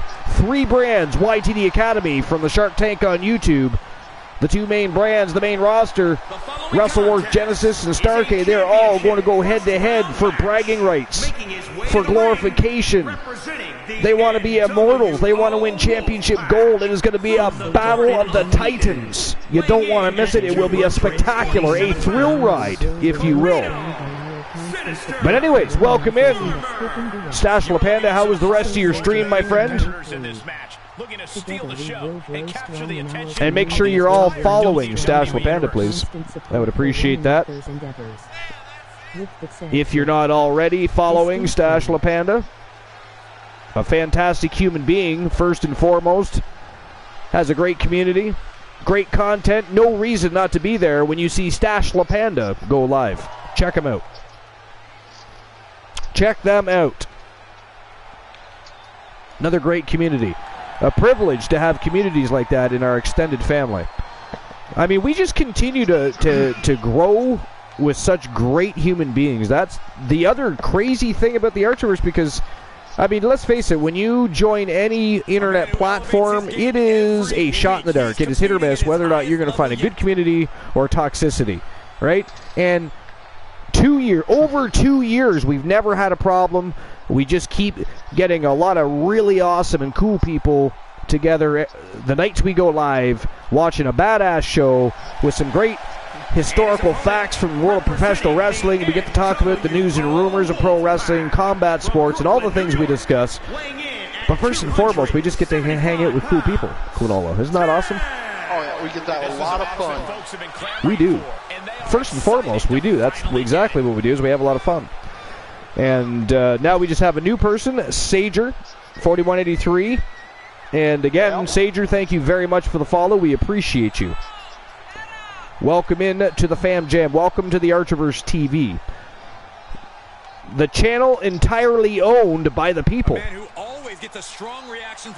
And don't forget, for those in attendance, can we drop the YouTube link, please? It's already been done once. Good Joe God, you guys are ahead of me. Thank you, Joe Link, for dropping the YouTube link. And drop the Discord as well. Good God. Infinite Oni, Yo, Infinite Oni, invading the compound. What's going on, Infinite Oni? Welcome in. Why the hell did YT Shadows get timed out? Good God. The only thing I can think of is... All caps? No, spamming? He did spamming for... that is not an issue here. We were doing it all night. Emotes. I know! Like what? Guessing, you know, because that's all that's always just a bunch Shadows, of Shadows says I'm about to bitch slap all of y'all. And by the way, YT Shadows, congratulations on the matchup at YTD Academy this afternoon. For those of you that didn't know, didn't pay attention to YTD Academy today, wow, it was on fire. And one of those fire matches was the Weapons of Mass Destruction Zone, the man called Drek, and of course, awesome Tony Stone in a tag team match for their YTD Academy Tag Team Wrestling Championships, and they defended those titles in great fashion. And welcome to the broadcast, the leader of the Coolverse, the mayor of Coolville, captain of the Cool Kids, and sometimes, once a year at least, he is jolly. He is Santa Coolaws, and he is here on episode 441, the first Gold Rush Tournament 2023. Welcome in, Christian Cool. What's going on, my friend? I mean, besides the pitiful news that you depressed me with earlier today, how dare you, right before showtime? I apologize. It's when it rains, it pours, man. At least terrible. For me. Now, question: do you have a resolution to that? So wait a minute. Are we going to talk about that now, or is that a later talk? Is that a discussion for later? We can get around to it. It'll come up. Yeah, we can. Yeah. So I didn't know what your plans were, if that were to become a thing. Yeah. Yeah. So for those, so let's provide context for those. Shadows. In the chat. Shadows. Somebody ban Shadows, please. That is not funny. That is. It is. It's still. That is not funny. Not funny. You see the disrespect. The disrespect to the host of the ball. See, we invite other promotions like DCW, DDE, from Team Dogface. They come over, they bully our superstars, they take all of our championships, and then they threaten us all. You know, early he waltzes in, says he's going to bitch slap us all. We were just, you know, innocent bystanders watching a fantastic show, talking with some great friends, and YT Shadows comes in, threatening assault on everybody. Did his gaslight really. Now he's banning me for a fucking match. Joe Link decided to take pity on you, Archer. Joe Link took pity. I appreciate your pity. I appreciate your pity. I'm noticing something specific about YT Shadows. Let's fix that. Shadows says DDE runs. TAV, that is ghastly. Shadows with a gifted tier 1 sub from Christian Cool. Thank you, Christian Cool. I'm sure Shadows appreciates that. And that is the 19th gift sub gifted. Appreciate that. Of course.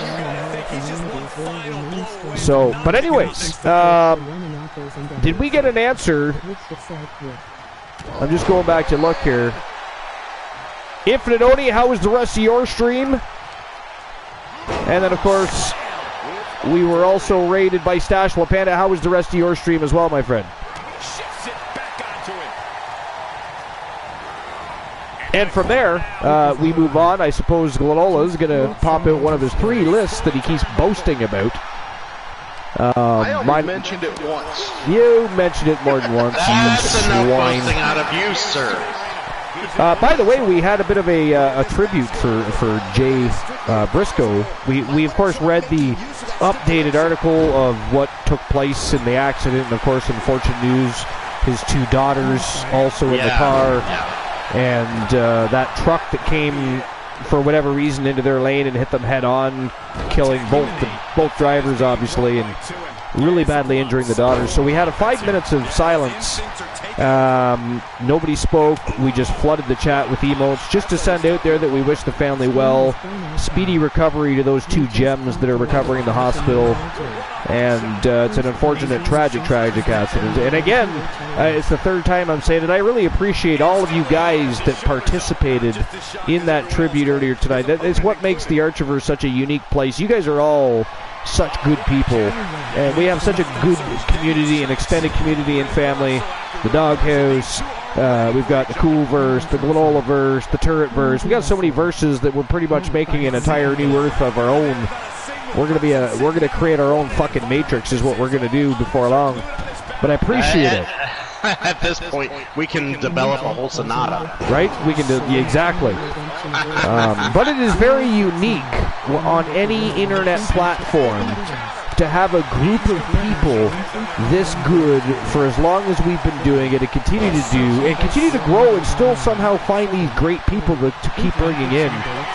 I mean, what else can I say? We have an awesome community, and I just thank everybody, and I'm pretty sure I speak for the whole broadcast, but they can speak for themselves. Have a great night, girly girl. Good night, girly girl. Thank you for being here as always. Make sure you slap Soul Ember's right on his bitch tit for me, please. Thank you.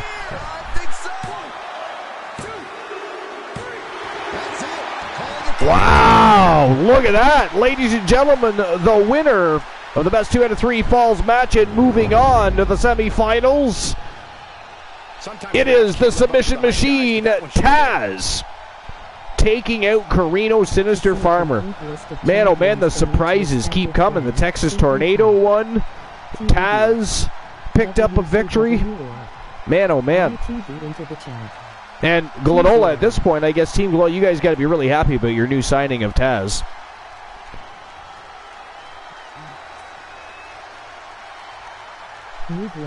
Christian, did you kill Glanola? I mean, he was. I think he just passed out. Oh, there he is. I was going to say, he's not truly trying to take your spot. You don't have to be spiteful and angry like that. But, okay, so you're still alive. This is good. Yeah, GGP deserves that perfect tag partner. And who better than Taz? I mean, you're you're going through it because they will make a phenomenal tag team. GGP and Taz teaming up for the Wolfpack as a tag team? That's cool. Take my money. I'd like to watch that as a tag team.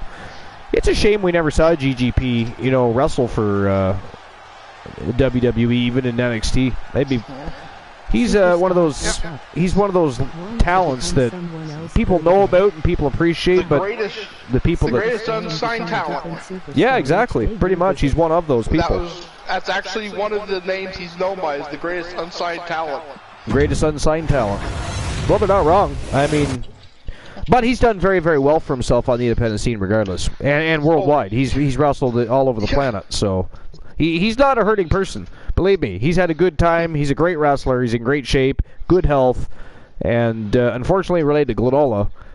Sorry about that, no, GGP. He's not technically related to me. Well, yeah, but you're his related wife to is related to me. Right, which, so through marriage, the poor son of a bitch has to see you at Christmas. By the old clan system, but...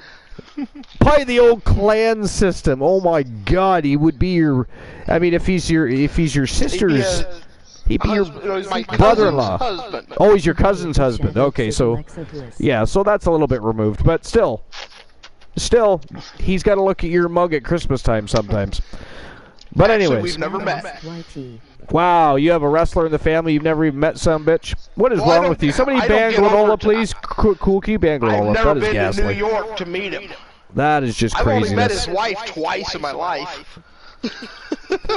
You know, the other thing I can't... Family reunions. The other thing I can't believe is that Taz actually beat Carino Farmer two straight falls. 2-0.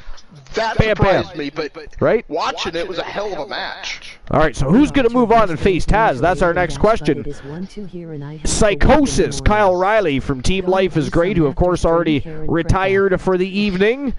But here we go, Psychosis Kyle Riley already fought Alan Severn. Now he's going to fight his little big brother, War the Machine. Who moves on to face Taz? Is it going to be Kyle Riley or War the Machine? We're going to find out right now without further ado. Actually, Joe Link, I believe it's because he used the word stream. I think the bot got it. The list of Archer got him, I think. Oh, how dare you utilize a naughty word. That's what you get for having a potty mouth. No, Stasters, it's called the list of Archer. It's a bunch of things Archer just added to the list out of honoring us. That's not funny, Cool. That is not funny. Not funny. All right, so here we go. Before Glenola gets his list underway, Kyle Riley, War the Machine, the final match in the quarterfinals. It is just about semi-final time, guys, and then we open up the betting lines. So here we go. I just want to let you Showtime know and go that time. Mr. Joe Link says that your act of the Archers list was pretty forgettable. He forgot about it. Mm-hmm. But Stash, you have a great night. So glad you could join us. Sorry, who said what? Stash is going to be having to take off. Oh, have a good night, Stash. Thanks for being here. Appreciate you. No, what did Cool say? Somebody said something. Joe Link said your list was forgettable. I think he meant formidable. He just misspeaks. Maybe you're right. No, yeah. He said he forgot about Archer's list, so I'd say forgettable is the right word. Oh, he's explaining the list of Archer. I see what's going on here. The list of Archer is like the list of Jericho, except the list of Jericho is on the list of Archer, or will be again. It will be. Matter of fact, you know what, Joe Link? You know what you've done, Joe Link? You have reminded me that sometimes there are necessities in life. Here at the Archerverse, one of those necessities just happens to be a formidable list. One said formidable list, of course, would be the list of Archer. And being added to the list of Archer right now, and you know what? Stream is not on the... It's not? But it is now. Okay, then I'm not sure. It says, at the Archerverse, don't mean to raid and dash, but it's 12 here, and I have to work in the morning. Gonna do some after-stream care and prep for bed. Much love, homie. And how the stream stays amazing. How the stream stays amazing. So thanks to Glenola. The word stream, number 3 on the list of Archer. Then I really have no idea why Streamo timed him out. And number 4, I'm sure they'll hear you when they watch this match 10 times before bed tonight. the list of Jericho. is now on the list. There we go. To not tell Archer to remember the list. But, so I took a guess on what word might have triggered it, because I don't see any reason why. Yeah, Joel, we only have 4 lists on the list of Archer so far. But I mean, we just started the list not long ago. Now that either makes it to the end of the year and we reset it, or somebody explodes that sumbitch and starts it over at some point. We shall see what happens. But the one thing that will always be on the list of Archer, the list of Jericho, must be there. It is a necessity. So it'll be the first thing added. Kyle looks badass in black and white. Yeah, he kind of does, doesn't he? Yeah, you want to know a saying that's too common nowadays? Gray area. Yes. There should be just more black and white. You know what? You're right about that. You are right about that. I hadn't even thought about that until you just mentioned, as a matter of fact. But you are correct. Bravo, sir. I do believe... Yes, a round of applause. Thank you, Froggy. Or Joe, or whoever did that. Appreciate you. Spot on with the cues, as usual. Alright, so now we know who it was. Not funny, Froggy. By the way, Cool is not a fan of flatulence, so again, not funny or amusing to either one of us, really. Except for Glenola, who might be wearing a mask at the time. You do it on occasion, but then it's really only funny because he can't smell it at the time. But that's not fair because we don't have a mask. I'm just saying, just putting that out there. Things some people don't like. Hey, Cool, how's the tuna salad? Are you eating that tonight? Yeah, don't give any to Froggy. I wish I was, because that would make me actually feel better about my day. Yeah, I was hoping you were having tuna casserole. It makes everything better. Cool, we're hoping at least that your visit here tonight with all these great people, watching some cool matches to finish out the night for the first Gold Rush tournament 2023 will at least help perk you up a little bit. And then when said tournament is finished, when it is over and said, I think maybe it is time. It's been a while. I think tonight is the night. It is Discord time. Discord time! So, earlier, I was going to provide context as to why I'm not too happy. It's not just your run-of-the-mill, sad cool-laws. No, it's just, I get... So the landlord texted me earlier, and he's a terrible texter. You can't make out half the messages when he texts, because he just lets everything autocorrect, and he just spells everything wrong. So all I saw and could tell was apartment and the YMCA, which is literally next door. So I'm just like, okay, I guess I'll call him. I call him, and he's like, well, I'm going to let you know, I just sold the building to the YMCA.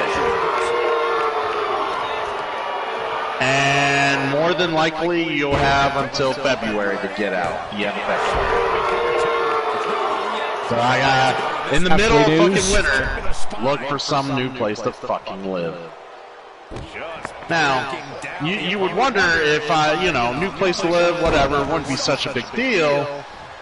Except the last time I tried to look for an affordable place to live when I got my current job, I literally got turned down by all sorts of freaking landlords because of the fact that my income wasn't high enough. So that means anything your opponent finds can be used against you. Yes, it's a real cramp, I guess. Well, we are having that same problem over here now where they require credit, which is like in most cases these days, especially with the newer generation, like asking for blood from a stone. And if you also notice another thing, I don't know what it's like down there, but up here you've got all these big corporations buying up these subdivisions and apartment buildings and houses, flipping them, and in some cases just re-renting them, but remarketing them at the cost of whatever city they came from, which is usually a larger city when it comes to us. And so the cost of living has skyrocketed to the point where, like, for instance, the average rent around here is about, about $1,500-$1,600 a month, and that's probably for a two-bedroom. Plus,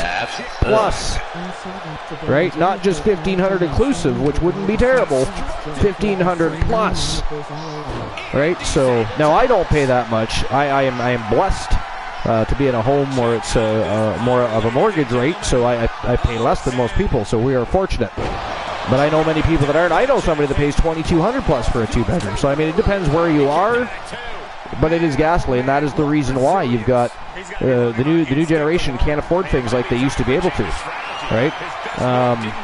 So people all these corporations and businesses are buying up houses that are just sitting around waiting to be purchased because nobody can afford them. The other problem is COVID drove costs up, and only businesses and corporations can afford them. Your average $280,000 bungalow is now worth fucking $600,000. Wow, War of the Machine just ended the match. Ladies and gentlemen, the winner of the match. And moving on to the semifinals, War the Machine is your victor. I didn't even notice the first fall. Neither did I. That was a very quick matchup, I got to be honest. Very quick matchup. War the Machine going into the next round very fresh because Kyle Riley did get the licks in here and there. I mean, I watched most of the match. I was a little surprised there at the end, but for the most part, War the Machine dominated that match. Dominated that match. War got a KO and then a pin. And then a pin, yeah. KO, then a pin. I actually didn't know about the KO, just about the pin, to be fair. I missed the first fall. But that was not a long match. I wonder if he KO'd him and then it went into the pin. Quite likely. You might be right about that. With that move, that's possible. Yeah. He doesn't need 3 seconds, ladies and gentlemen. He needs 1. All right, here we go. The first match of the semifinals, and check this out. It is the Texas Tornado. Kerry Von Erich taking on the TDX 100 from Team Froggy Mothlegs. And it is the beginning of the championship round, so I, the host with the most, will open up the betting lines while Glenola serenades us with his sexy karaoke voice. Oh, no, he's not singing, but he is going to read us a list.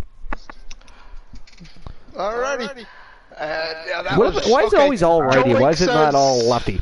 All right, while you read that list, I'm going to take a quick 10-minute duck out. 10-minute duck out. Toya happens to be on, so he needs to get a hold of him. Yeah. Joe Lake says that he knocked him out. He'll be back, just like the Terminator. Much like the TDX 100, he will be back. Yeah. Without the cool look. Joey says he knocked him out with the spear and then, the jackhammer for the pin. Good Lord. All right, so anyways. What is your first list of your 3 lists that you have for us this evening? And I'm not going to get through all 3 lists, I guarantee that. But probably won't. You might get 2, maybe. This one is just a really fucked up list, but it's the 10 most boring WWE wrestlers of all time. This is from WhatCulture.com by Michael Hamflet. All right. September 23rd, 2021. Before you get going, ladies and gentlemen, without further ado, first match of the semifinals. It is the Texas Tornado versus the TDX 100. Let's go. And back to you, Glenola. Alrighty. And he starts this list off just perfectly. It's not just BM Punk that knows how to put people to sleep. If only any of these actually meant to. Infinite Odie says Baron Corbin would be my first pick on that list. Me too, Infinite Odie. You know what, Oni, to be honest, to be fair here, I liked Baron Corbin better when he first came in as the Lone Wolf. I thought he was interesting. I thought he looked like a powerhouse that could actually wrestle. He moved pretty good for a big man, but then they pulled all the other shenanigans thereafter and completely wrecked him, in my opinion. But that's just me. But I agree with you now. He was really good at first. Yeah, he was really good. Yeah, that's what I mean. I completely agree with you now, though. I think Baron Corbin is one of the most boring characters. Like, they keep trying to change him up like, the wrestlers change wives. But, I mean, it's not working for him. They need to go back to the roots, I think, somehow. I mean, they got him with JBL, and they still can't get him over. Right? So they need to do something different. I don't know what that is, but they need to do something. But anyways, Back to you, Golon, sorry. It was Infinite Oni's fault. Blame him totally. Ha ha ha. Infinite Oni, I just threw you under the bus. In his little opening thing, one of the comments he makes is, wrestling should view us, its fans and chief consumer, now more than ever, as two good to be served wrestlers that can kill entire emotions. It didn't when this lot walked the aisle. Weighing in at 283 So number 10, Jinder Mahal. the Tornado, Kerry. WWE could have strapped. You can see exactly I was just gonna say, I don't necessarily listen. Overall, Jinder Mahal has not been the most exciting wrestler with whatever they've given him as a push, but I did enjoy, and I've said it before, I did enjoy that 3 to 6 month period when he was on that full-blown heel run, when they were, booking him to go over and wrestle in India and stuff like that. I thought that was well done. I thought he did a good job. It also reminded me that it looks to me like really they hold Jinder Mahal back, because when they did give him a push, I thought he did excellent. I thought he took the ball and ran with it. I still think he needs to sharpen up his mic skills a little tad bit, but even that wasn't terrible. But the rest of Jinder Mahal's career is forgettable, laughable even at times. And that's sad for me, because he's a Canadian wrestler. I'm a Canadian. I just can't get, most of the time I can't invest in him at all anymore. So, but anyway. I'm just kind of looking here at some of the stuff. When that play, let's see. Contest with Randy Orton, Shinsuke Nakamura, and AJ Styles were virtually identical despite the obvious differences between each opponent. Labored and seemingly without any attempt at crafting some drama, they exist just to display Mahal as champion for 8 to 10 minutes to flog tickets in new markets. When that plan objectively failed, the subjectively shit stuff ground to a halt, and they put the belt on AJ Styles for a full year just to erase any memories of the stuff that came before it. LOL. That's badass. Okay, so, let's see, number 9. Trying to refrain from commenting. Am I doing a good job? Yeah. Are you proud of me? Number 9 is Shane Douglas. Don't appreciate the laughter. How dare you? Oh, you're doing good. Now it's time for them to start digging deep. This is where you separate the contenders from the pretenders. The franchise had shocked the wrestling world in 1994 thanks to the transcendent moment he threw the NWA World Heavyweight Championship in order to formally launch ECW as much more than just a noisy neighbor in Philadelphia.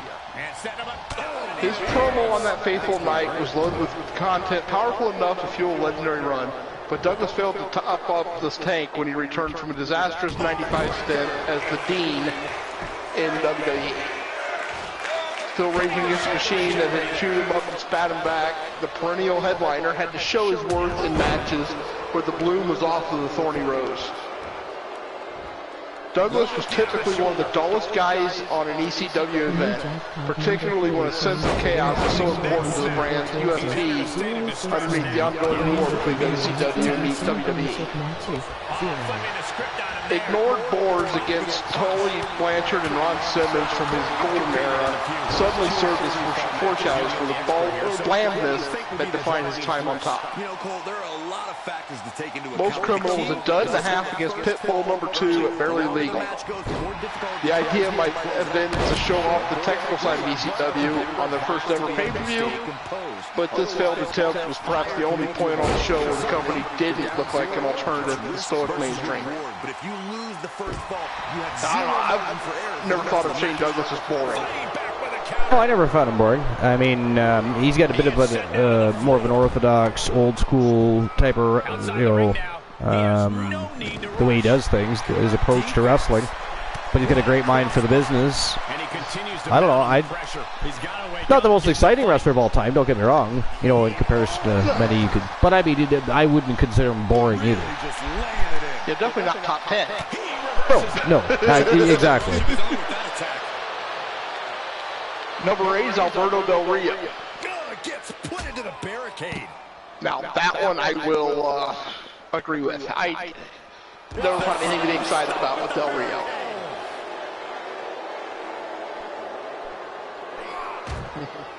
I mean, I could say so much about Del Rio just because of all the things that happened, the accusations that, yeah, okay, he managed to somehow score him, and now he's back in Mexico wrestling for AAA. I don't know. Yeah, I'll leave this one alone. Yeah. All right. Up next, Ted DiBiase Jr. We've already discussed this just the other day. They had the potential, but he could not live up to it. Could not. He steers clear of contact. You know, it was a combination of long gimmick and just, I don't think he really cared. He creates space with his legs. Don't disagree with that.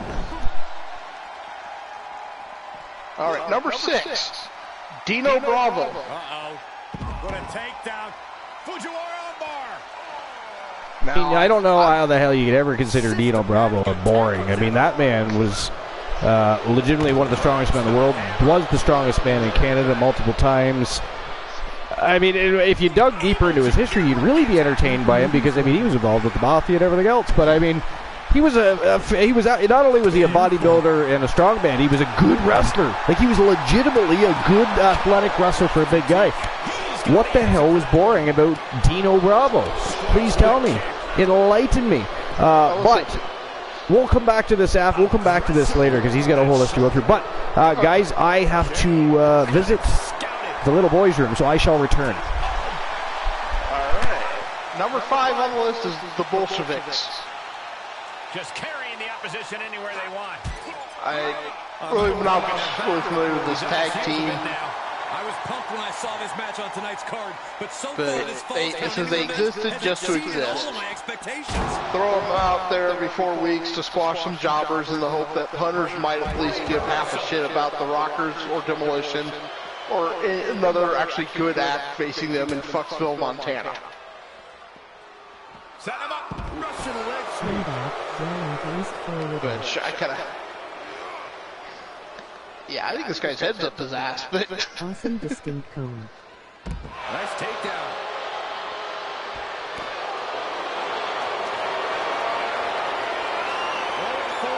Crossface submission time. Step up. Okay. Okay, we're going to hold off here until Archer gets back, because I definitely want his comment on number 4. So.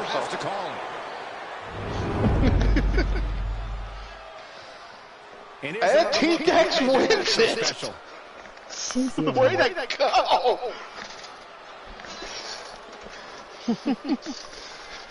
Oh, I just thought we may have T-Dex War 2.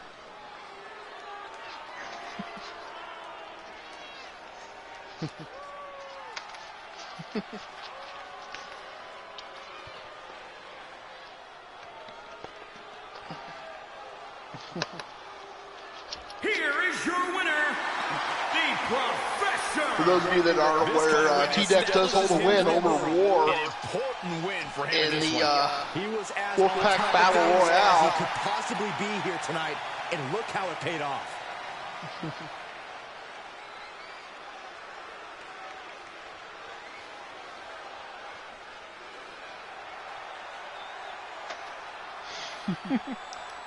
And Archer's going to be pissed he missed the ending.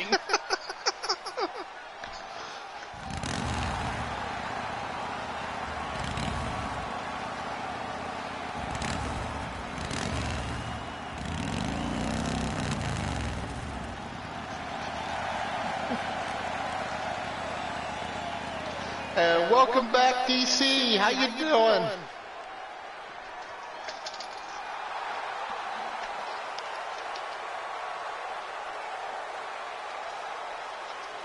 Both falls was a submission.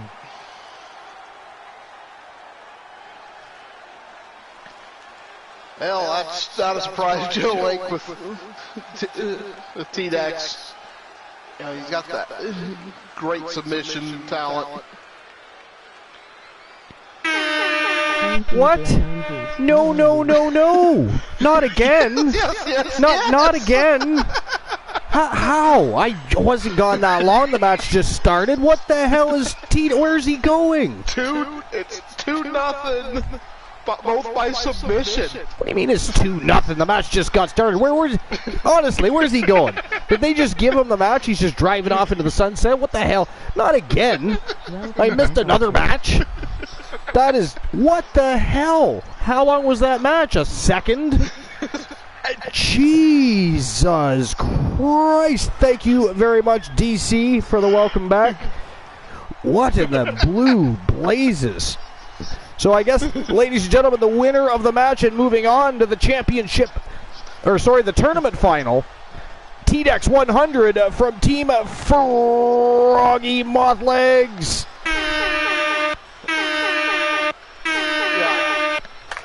I was just commenting, we might have War TDX 2. That would be amazing. Alright, so I have to issue the payout for that. Wait a minute. I don't think we opened the betting line for that. I don't think you did. We didn't open the betting line. Well, it's a good thing there's still 2 matches left. Technically, there's only supposed to be 3 betting lines. I will make sure I open the betting line for the next matchup. I apologize. I blame Joe Link. To be fair, he did not remind Glenola and I to open the betting lines, and it is his responsibility to make sure we are doing our jobs as efficiently as possible to the best of our abilities each and every night we go live. Thank you. So you said you were opening the betting line, so yeah, you just covered our ass with that whole rant, and you got to blow it out of the water with a pot stirring contest. Like, what is wrong with you? What the hell is wrong with you? Can you explain to us why? Just please tell everybody why you are the way you are. My ass was covered. So good Lord. All right, guys. Next match in the semifinals. It is the final match in the semifinals, and what a match this is going to be! The Submission Machine, Taz, taking on War the Machine from Team Glenola. Who's going to move on to face the TDX 100? That is the question you have to answer. And I'm going to open the betting line right now. Give me 1 second. So who moves on to face the TDX 100? Okay. I ended up pausing my list, Archer. Okay. But you did miss number 5 was the Bolsheviks. The Bolsheviks. Ooh, the Bolsheviks. I remember the Bolsheviks. What do you mean they're not boring? Well, I mean, okay, yeah, they were. Never mind. But they were a brooding team, though. They were a brooding team. The one comment he has in here is the Bolsheviks existed just to exist. Throw them out there every 4 weeks to squash some jobbers in the hope that punters might at least give half a shit about the Rockers or Demolition or another actually good act. Which, right there, I read that as saying that Rockers or Demolition weren't good. That's the way that sounded to me. I mean, kinda. But another actually good act facing them in Fucksville, Montana. In Fucksville, Montana. You know. Oh, by the way, I'm finer than Frog's hair cone. Finer than Frog's hair. More exciting than the thinnest spot on the scrotum of a lizard is Glenola. However, I had to pause it when I saw what number 4 was, because I want your comment. Oh, okay. Hear that, Archer? He actually wants to hear you speak. He wants to hear me speak. Welcome back, Cole. I'd love to hear your comment on this. Indeed, actually. What's the list over again? I had to. Yeah. The list is 10 most boring WWE wrestlers of all time. Oh, man, I can give a list. Number 4, Triple H. The Game! Triple H! But he just had no right. Triple H had no fucking right to the pro wrestling career he had between 2002 and 2005. And some would argue much, much longer. But he walked, talked, and acted just enough like a guy that was untouchable at the top, and sure enough, the reality was manifested. 275 pounds. Some would say the superstar thinks a little too much of I mean, I don't know. This is a serious I mean, there were definitely areas of Triple H's career that weren't justified. So part of that wasn't incorrect, in my opinion. Yeah. But overall, the body of work, what he's done, given back to, what he continues to do, does it matter anymore? You know what I mean? Mm-hmm. But let's see. His What's your dream thought? golden era was over, but his nightmare era with the gold was about to begin. Stranglehold and Reign of Terror are often used to describe it because only in terms of punishment can be effectively articulated. The one saving grace is that it never need exist again. Anybody that lived through certainly won't waste any time reliving it through the Peacock archives. And if you were fortunate enough to miss it, consider this your horror movie warning. Don't go in there. Christian Joe Link would like to hear Christian Cool's most boring wrestler list. Yeah, and good time. But make that a new redemption. When Cool's on the broadcast, you can request a list from him. All right, number 3, IRS. Erwin R. Shyster. You know, I wonder if he's got any famous children. I don't know. I don't know either. Yeah, probably not. You know. I mean, forget Bray Wyatt and, you know.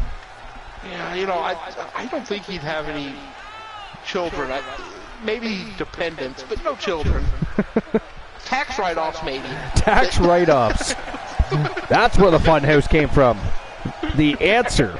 You heard it here first, right? Live on the Archiverse, episode 441. Thank you. But anyways, yeah. So, was that the one you wanted our opinion on? No, Triple H was before. I wanted your opinion on Triple H. Oh, well, I mean, as in what will we think of him? Him being on the list, like at number 4. Oh, because it's about the boring wrestler list, yeah. So, I mean, I don't know how you'd ever consider Triple H boring. Maybe you didn't like his gimmick when he first came in? I would assume maybe during the 2002-2005 run, those long 25, 30-minute promos he would always give. Well, there's that too. There's that too. And then those 25, 30-minute matches that dragged. Yeah, I'm pretty sure he drew inspiration from watching Stevie Wonder acceptance speeches. The fact that I get that. The fact that you get that. You're old. But yeah. But no, IRS, yeah, I can understand where he'd be considered boring. You know, he was not a great competitor by any means. Holy fuck, War is in there decimating Taz right now. I don't know if you're watching this match or just... Oh, I am. Good God. He is destroying him. You would never know, you know what, with what has transpired during this tournament, you would never know they were part of their own, like a faction, all of them. Right? Crazy. And if you really think about it, that's what makes the Wolfpack so strong, is they're willing to just go out there and go all out against their friends, let alone, you know, their enemies.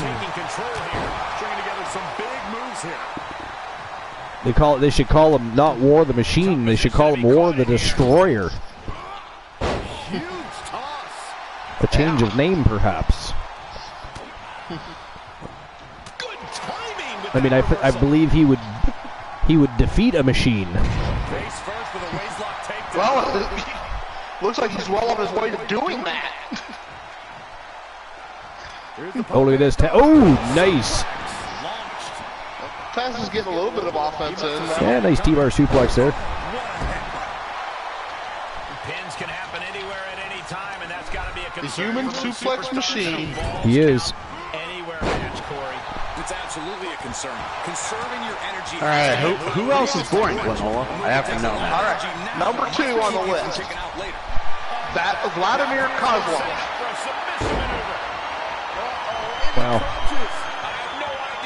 I have to agree with that one.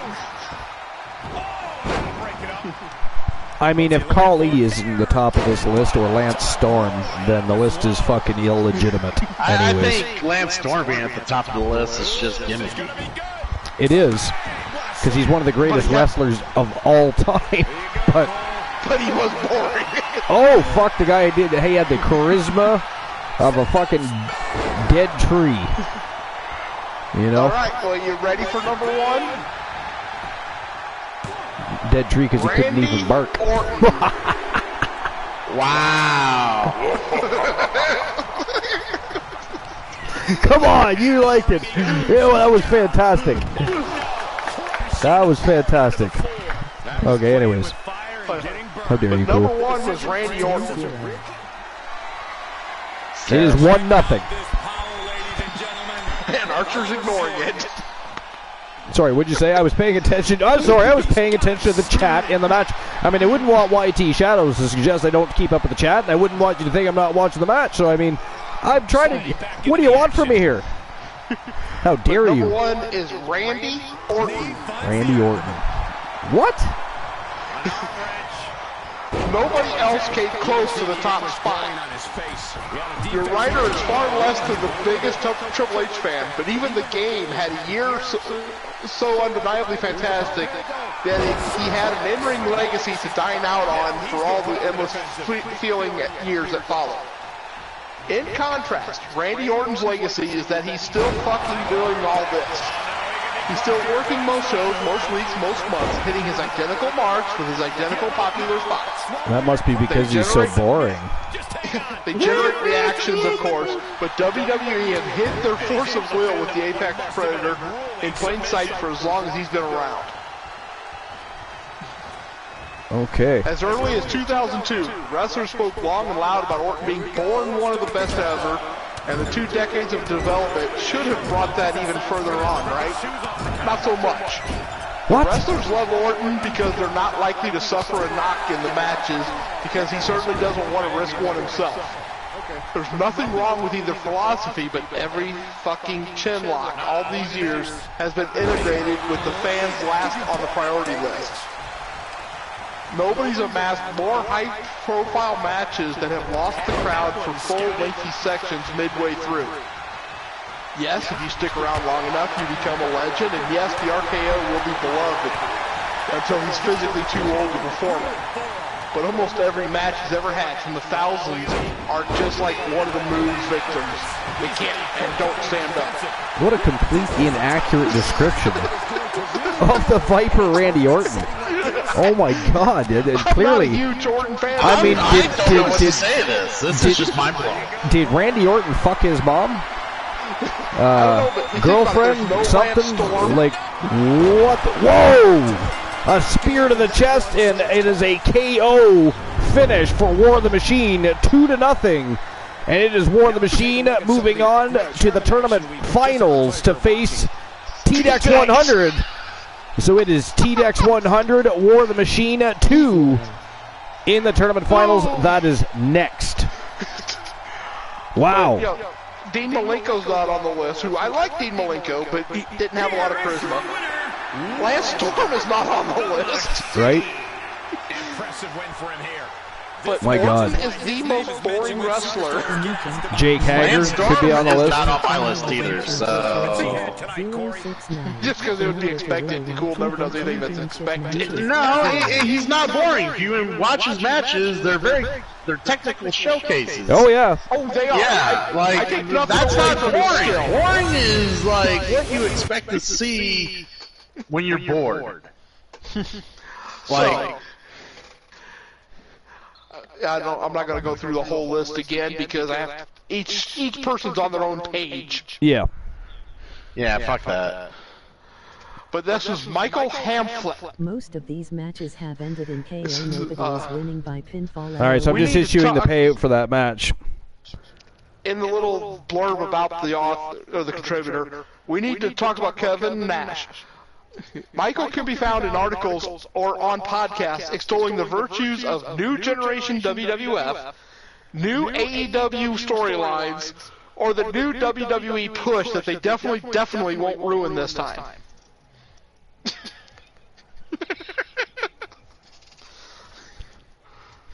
All right, so I'm opening up the betting line for the tournament final here. So who moves on to face Fat Lad Mitchell Vaughn? Is it going to be TDX 100 or War of the Machine? who we should be calling War the Destroyer at this point, I still say. Good God. I think that's... I don't think he'd be too opposed to that. I don't think so either. Clearly on his agenda anyways. All right, so there we go. You got 5 minutes to make your bets. And here we go. It is the tournament final, TDX 100 versus War the Machine. One of them moving on with the right to fight, Fat Lad Mitchell Vaughn for the YTD Academy Grand Prix Wrestling Championship. Exciting. Let's go. Following the very best in fantasy wrestling excellence, bar none, period. All right, Welcome to so the anyways, extent of the 6-6. what were we discussing again? I almost have a boring list made up. Ooh. Believe it or not, There you go, almost Joe have Link. a boring list made up. Joe Link will be excited. He will. And of course, this is all going off on memory, all memory. Joe Link says most of these matches have ended in KO. Nobody is winning by pin. No, they are just dominating. Like the winners of the match have dominated the matches too. Like they are certainly showing who's who in the Wolfpack are tonight. 6-6. Together we will grow strong in But our War of the community Machine has will been just remain dominant, strong period. by our constant Craziness. support Scary for man. one author's endeavor. Very scary man. With that said, with The bets are flowing in. Cool. Did you make a bet on this match? I did not. You got a little bit of time left. There's just about 3,000 Archiverse bucks in there. Oh, I suppose. 2,870. Since I'm sitting on so many Archer bucks, You are. we'll put 5,000. Nice. The ante has been up, folks. You got time left to bet. That puts over 7,000 Archiverse bucks in the pool. 7,870 Archiverse bucks. Even if you were to bet $10. There you go. Somebody else just bet another 1,000. I think the betting lines are almost ready to close, though. And I believe they have closed. I absolutely cannot believe what a superiority complex this superstar All right. has. It takes a lot more competitors than But incidentally, cool. Who do you think moves on to face Fat Lad? Is it going to be TDX or War of the Machine going to eat up the Terminator? The Machine eating the Machine. He knows what it takes to reach the top here in WWE. Who did I predict? Oh, I definitely put it on War of the Machine. So.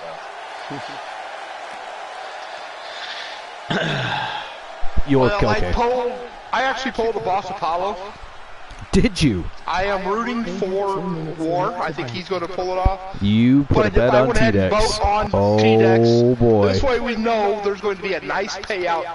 to Can somebody whoever please wins. email both Alan Severn and War of the Machine, please, and let them know that the bet that their leader of the pack placed was on TDX 100, because I would love to be a fly on the wall for that conversation. Wolfman will probably do the same thing. I wouldn't necessarily say this is a top 10, but there's plenty of boring wrestlers that, for some reason, that list just skipped. And it's awful. And I can give a more accurate list if you guys would like to hear it. Sounds good. All right, well, I will give honorable mention to the Great Khali, because that's just Honorable that's a mention. no-brainer. And I've tried, these were wrestlers that were performed as some sort of mainstay on the roster to some degree or detail. I'm trying to exclude one-time jobbers. I don't want to really use jobber, people who were only around for like a match or two and, they stunk the room because they were boring or whatever. I'm saying consistent acts that we had to watch all the fucking time. So, are you guys ready? I am ready. Alright, so number 10, it's Severn, but not not the Severn you think. Dan Severn. Dan the Beast Severn. Dan the Beast Severn, yes. he didn't do much for me, you know, because obviously they touted him as this awesome UFC fighter. Of course, he's done well. He won an NWA championship, and he's pretty badass in the octagon. But man, the guy had no personality once that camera went. Not at all. No promo skills. Yeah, good one luck cared to watch his shit in the ring. No. And of course, there was a time where technical wrestling in the WWE wasn't exactly like rooted for either. Right, which means everything he was doing was boring for the audience at the time. Yeah. I mean, if you brought a young Dan to be severed into today's wrestling, fuck, he'd be a champion. Hence why he's only number 10. Yeah. Number 9, I got Kurt Hawkins. Only, mostly because I never understood what his real gimmick was other than being a loser. And no one cared to watch a loser anyways. You know what the funny thing is? I actually am starting to think, because you and I have had this conversation, and I agree with you, I've never understood what the fuck his gimmick actually was. I'm starting to think maybe we can't figure it out, because maybe that is what it is, as stupid as that is.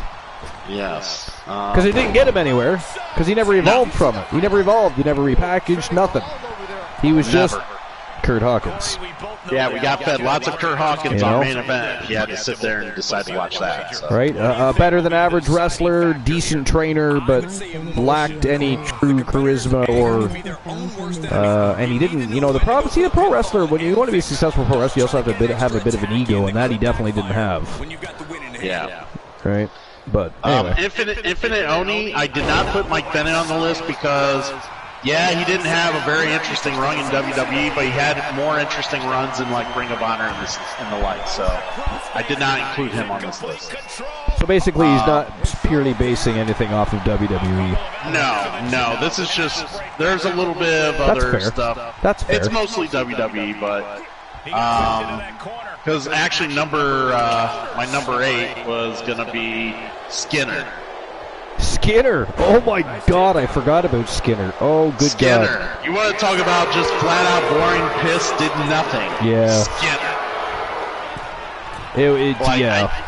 And they actually legit had him around for a few years. They did. Yeah, during the New Generation era. They were all worried about younger wrestlers, yet they had this older fucker in there, fucking the Australian Outback son of a bitch with the jerky and the shit in his mouth. And I don't know if he was supposed to be the Crocodile Dundee of the time or what they were going for. I think that's what they were going for, of course, and it just didn't click. Definitely around longer than he should have been. Yeah, for any degree, because he was not good in any level. No, I mean, he was better. He was better than, say, a Great Khali, but that's all I give him. No. All right, we're gonna go number 7, Ezekiel Jackson. Ezekiel Jackson. We've got. That guy's come up a lot lately in different articles for different reasons, but that's funny. But what was interesting about him? Nothing. He was Christian's bodyguard. He's big. Nothing. He's black. What was interesting about him? Nothing. And he was the last ECW fucking champion. I'll take nothing for 500, Alex. Good God. The fucking ECW champion, yeah, awful. Like, I don't understand what the appeal was or what they were trying to do. He just was a bore fest. Yeah, I don't know. I didn't get it either. I did not get it. Oh, man. Let's go to 6. 6. Alberto Del Rio. See, I agree. Definitely agree. You know what's a sad thing? Because here, I'm not going to sit and pretend that the guy's not a great wrestler. He's a great athlete. But boring as fuck. Like, they tried to make him the Spanish JBL. They did, and that was the biggest mistake they did. Right? Well, that too, the fans did not like that, especially at the time they started doing it. But the problem is JBL was good on the microphone. I mean, at best, Alberto Del Rio was stumbling through words almost in every promo he ever did, in every vignette he ever cut. I mean, it was never, you never really truly understood what he was trying to get across, dude. And he would talk in circles. So he wasn't good on the mic.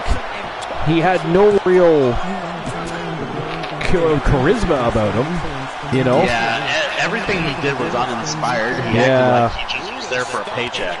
Yeah. And I just couldn't get behind him. Like, and it also didn't help. He was put up in with feuds like against Jack Swagger. And Exactly. some other random, notable talent that obviously didn't get Yeah. the best Together we will grow strong and our Yahoos. communities will remain strong. Yahoos. Constant support. Not Yahoo.com, to be fair. We do not want to be sued. Right now just carries like All right, let's go to number 5. Number 5. Cinco. 5. And it's sad I say this because this guy could have done something when it was given the reins Wow! to him. Look at that, ladies and gentlemen, Oh the my. winner of the match. God damn it! I know.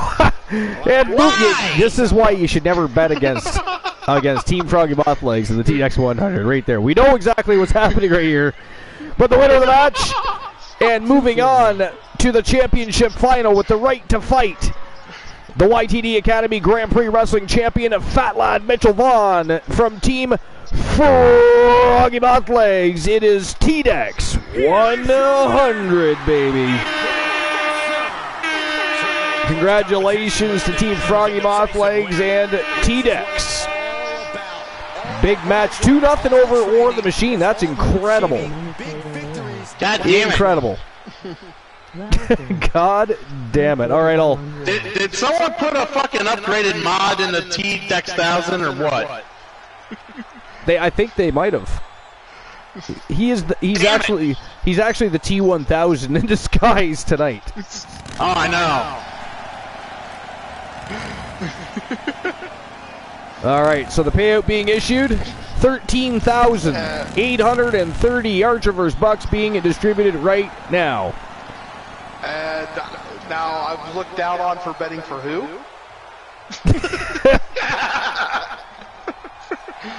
See, Glenola, I bet with my heart. You're a soulless bastard. Yep. All right, well, called a spade, he did there. I did. Hey, I'll admit it.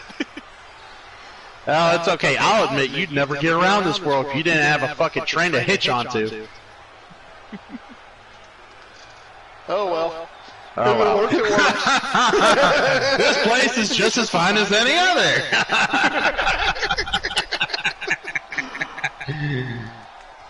All right. So I'm opening the betting line for the next match of the night. It's the main event of this tournament. Now, since the night is young, I am going to allow one more match for the evening. Now, here's what I want you guys to think about. One more match, a go-home happy match tonight. Here's what I'm offering. Listen carefully. This is what you guys all have to do. You guys are going to choose a match.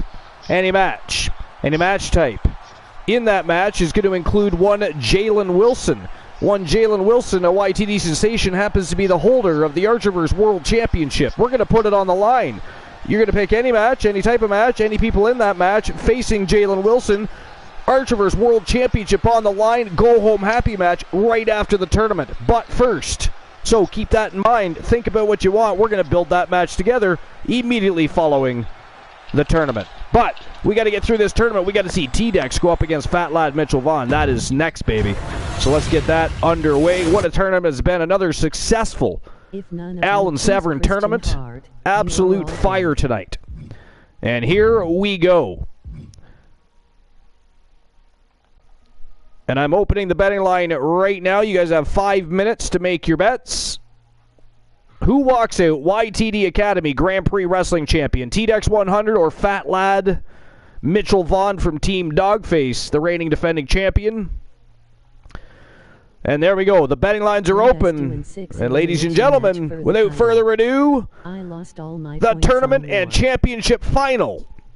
Fat Lad Mitchell Vaughn from Team Dogface, straight from the doghouse, the OG invaders of the Archiverse versus T-Dex 100 from Team Froggy Mothlegs. That is now. Let's go.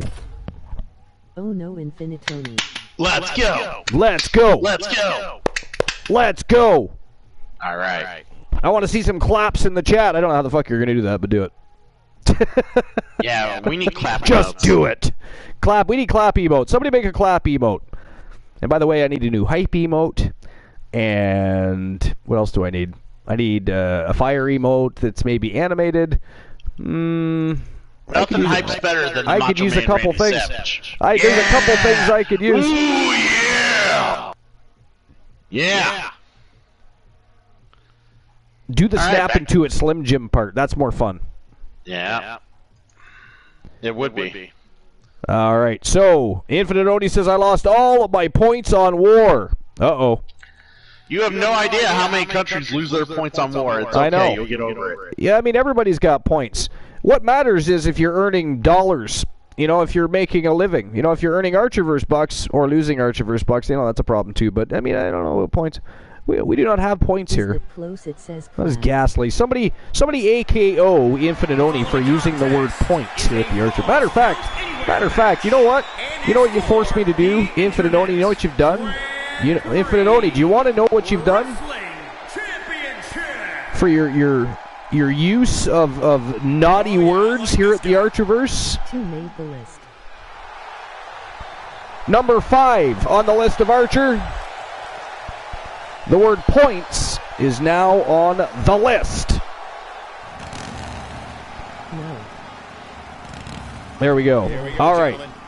And back to Glenola, who I Actually, believe... back to me. Oh, back to you. That's right. Sorry, I apologize. Got you confused. Yeah, Cool's list. Who Cool's has more list. interesting boring people than I'm boring sorry, people for Glenola God's has. sakes. I How am often is insulting it... being confused for cool? I mean, how often is it that the man is even on the broadcast these days, much less actually come prepared with not just information, but he managed to, in the spur of the moment, come up with a list of boring wrestlers. How often does that happen? On the fly, too. Have a little, decency. Good God.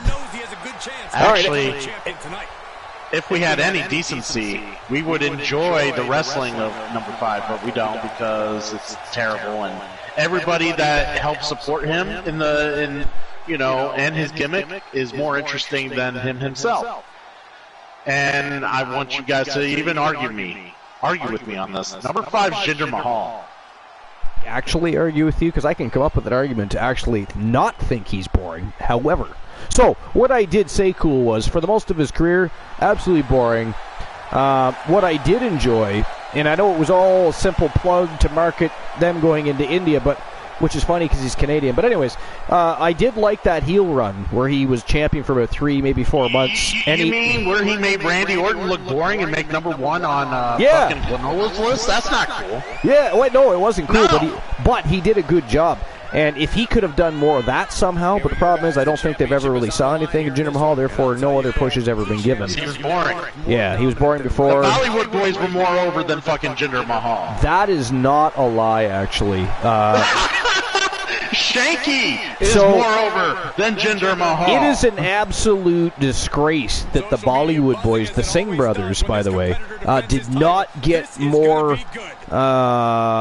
deserving I agree push. They are sensational wrestlers, and I do hope they come back. Sensational wrestlers.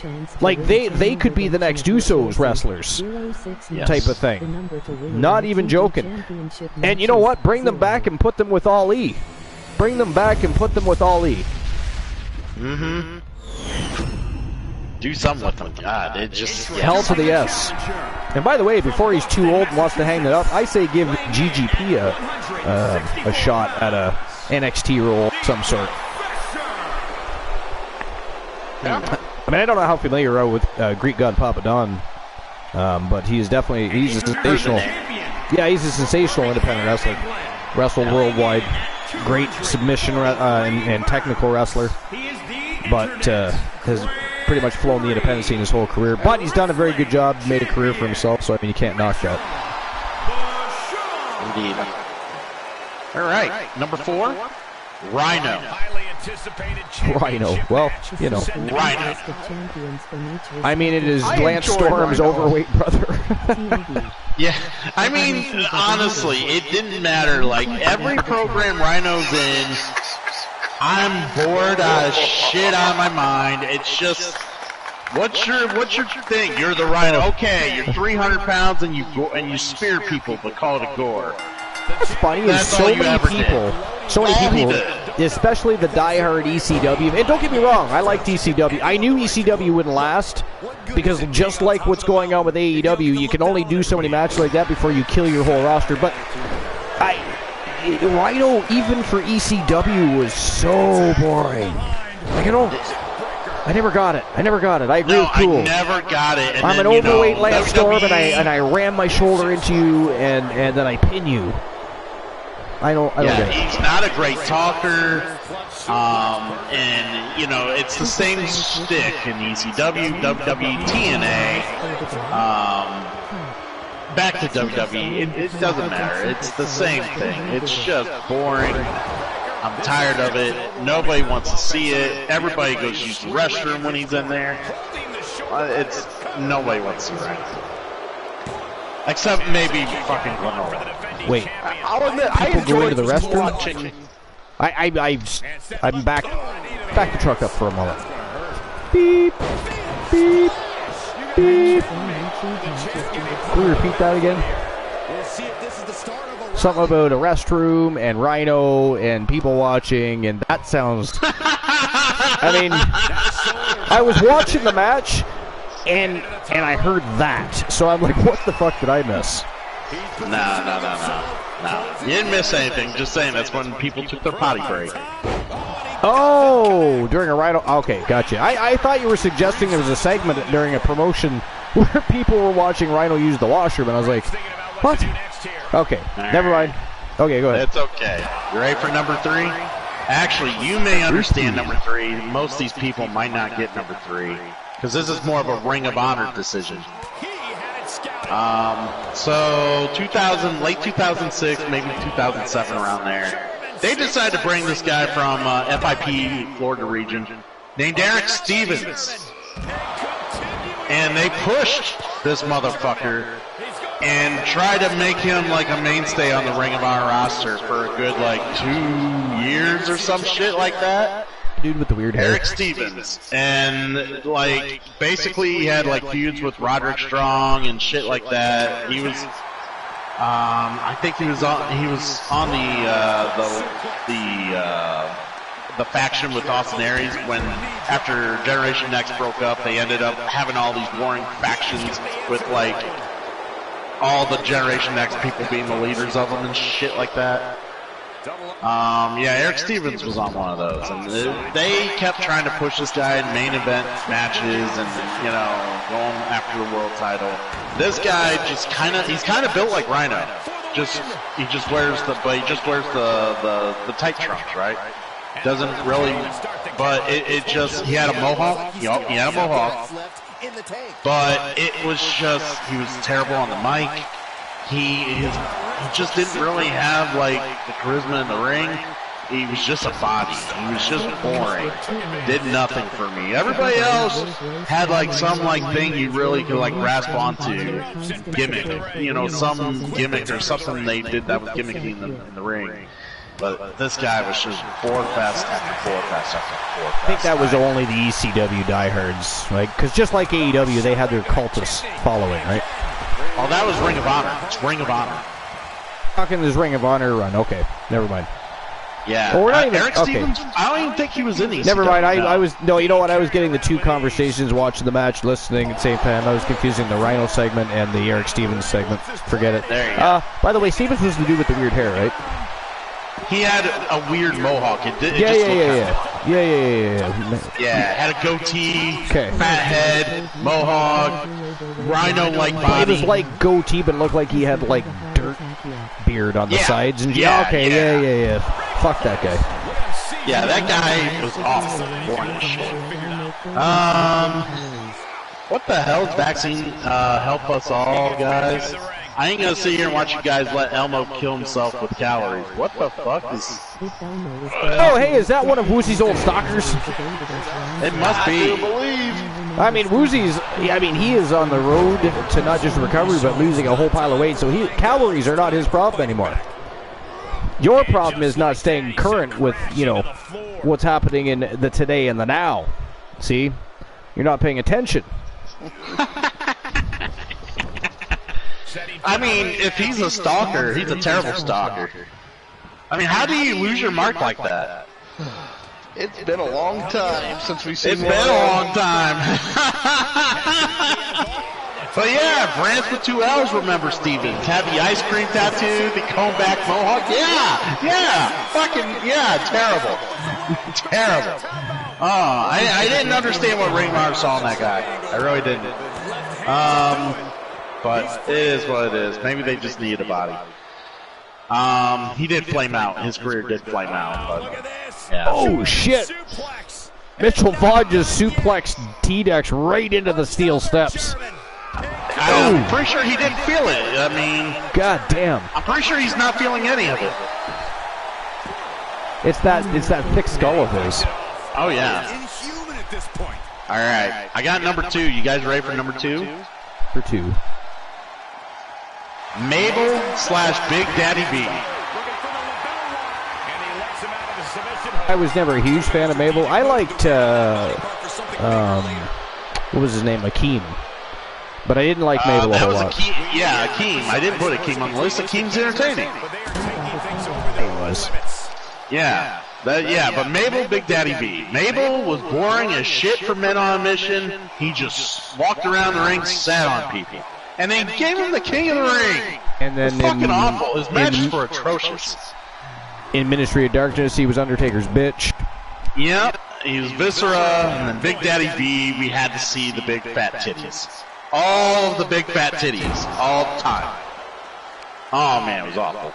He means big fat titties. They're not boobies. You know, they're not fun to play with and look at and bounce around inside of a... jealous. Cool's jealous.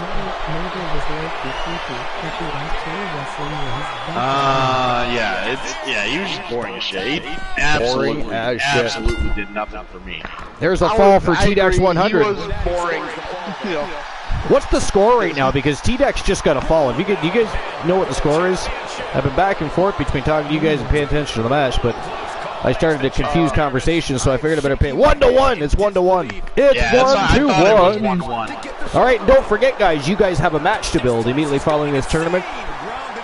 It is for the Archivers World Championship. It is going to be our go-home happy match of the evening. And then you can feel free to join Mr. Finer Than Frogs here, Captain Cool Kids, and myself over on Discord, where we're probably going to either watch some wrestling, some midget porn, or some of that anime style porn that Granola likes to watch and frap to in the middle of the night. Either way, we go from the late night place to be to the only thing to be doing. Or in the case of Granola, I mean, what do you think of the anime style porn? I mean, does it entertain you, or do you prefer the midgets? Midgets are fine. Does it depend on the night? Midgets are just humorous, but just depends on the night. Okay. And the anime thing kind of works. Oh, Mitchell Vaughn face first into the unforgiving floor, and look at this. He is in trouble. He tapped out. He tapped out. Ladies and gentlemen, that is it. That is all. The winner of the match and new YTD Academy Grand Prix Wrestling Champion, representing the Wolfpack from Team Froggy Moth Legs. It is the T-Dex 100. He is your new Grand Prix Wrestling Champion. Congratulations to Team Froggy Moth Legs and, of course, the T-Dex 100. What a sensational tournament. Put together by Alan Severn and, of course, Team Glenola. It was an all-Wolfpack affair. They beat the shit out of each other all night long to get to that tournament final.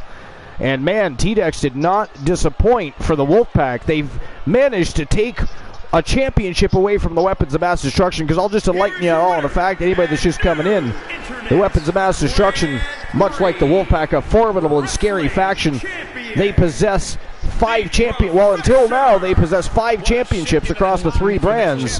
The Wolfpack just stole one of those titles back. Now they have 3 championships. Weapons of Mass Destruction have 4 championships. The battle for supremacy, bragging rights, and championship glory continues. But man, oh man, what a fantastic tournament that was. And T-Dex 100, your new YTD Academy Grand Prix Today, Wrestling friends with champion. 2LSs Fantastic and Phillies. tournament, fantastic Nothing finish. to Great beat way to just start the go match. back to the Coalition old didn't frog win, but the Kennedy primetime players looked damn good out there tonight.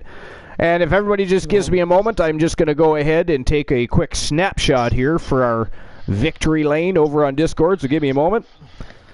Anybody, if you guys want to discuss something. But congratulations, Team Froggy Moth Legs. Good shit. It is good shit.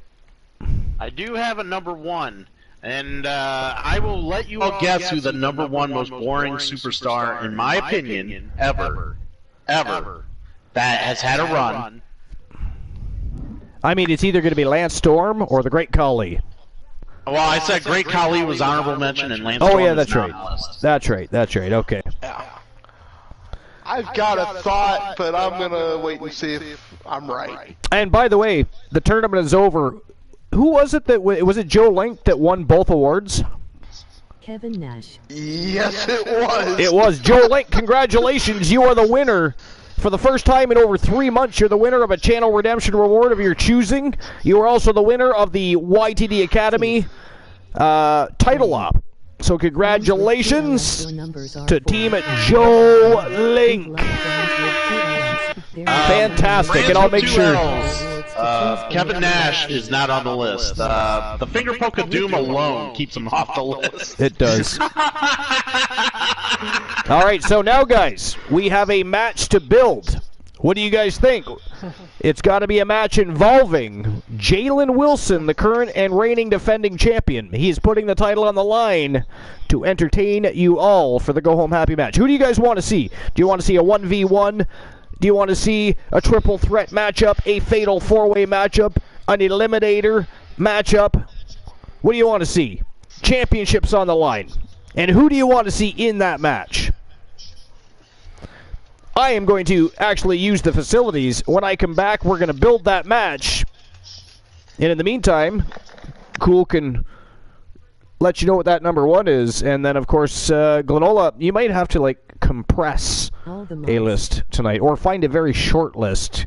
Because there's only one match of the evening left. So, but anyways, I'll be right back. When I get back, we build our Go Home Happy match. And again, Jalen Wilson is putting the Archiverse World Championship on the line in our Go Home Happy match. So we're going to build that match when I return. Glenola and Cool, I leave you with the masses. I didn't think he was ever going to go pee. So what's your guess, Glenola? What's your guess? Well, it's not going to be right because you mentioned the finger poke of doom. Oh, your guess was Kevin Nash too? No, Hogan. Oh, Hogan. No, Hogan's You would say irritating. Hogan. Yeah. I'm trying to think like you. No. See, that's your problem. You don't have enough brain power to think like me. Just don't overburn yourself. Just calm down. No. This I'll give you guys a clue. No, D'Lo Brown. He was actually somewhat entertaining. This particular wrestler is female. It's the only female on the list. I'll give you guys a chance to guess. It's the only female on the list. Oh, well. Eve. I'm going to guess you're going to put China on the list. Kelly. France. These people were hot. They were entertaining just because they were hot.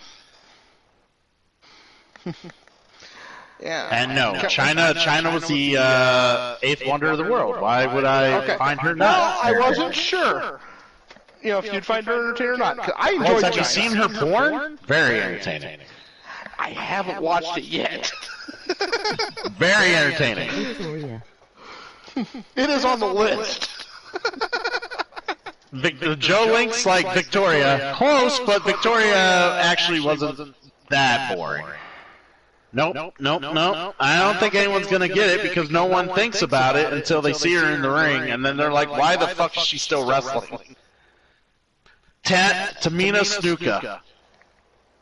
Okay, I will agree with you on that. Tamina Snuka. Yes, it's an afterthought until you have to watch her in the fucking ring, and you're like, why is she still around, and why is she in storylines? Like, I think I blocked her out. yeah, exactly. That's what most people do is block her out. But yeah, she is visibly the most boring, the boringest woman, aka wrestler I've ever had to sit there and consistently watch over an extended period of time. Cannot stand Tamina Snuka. Tamina Snuka.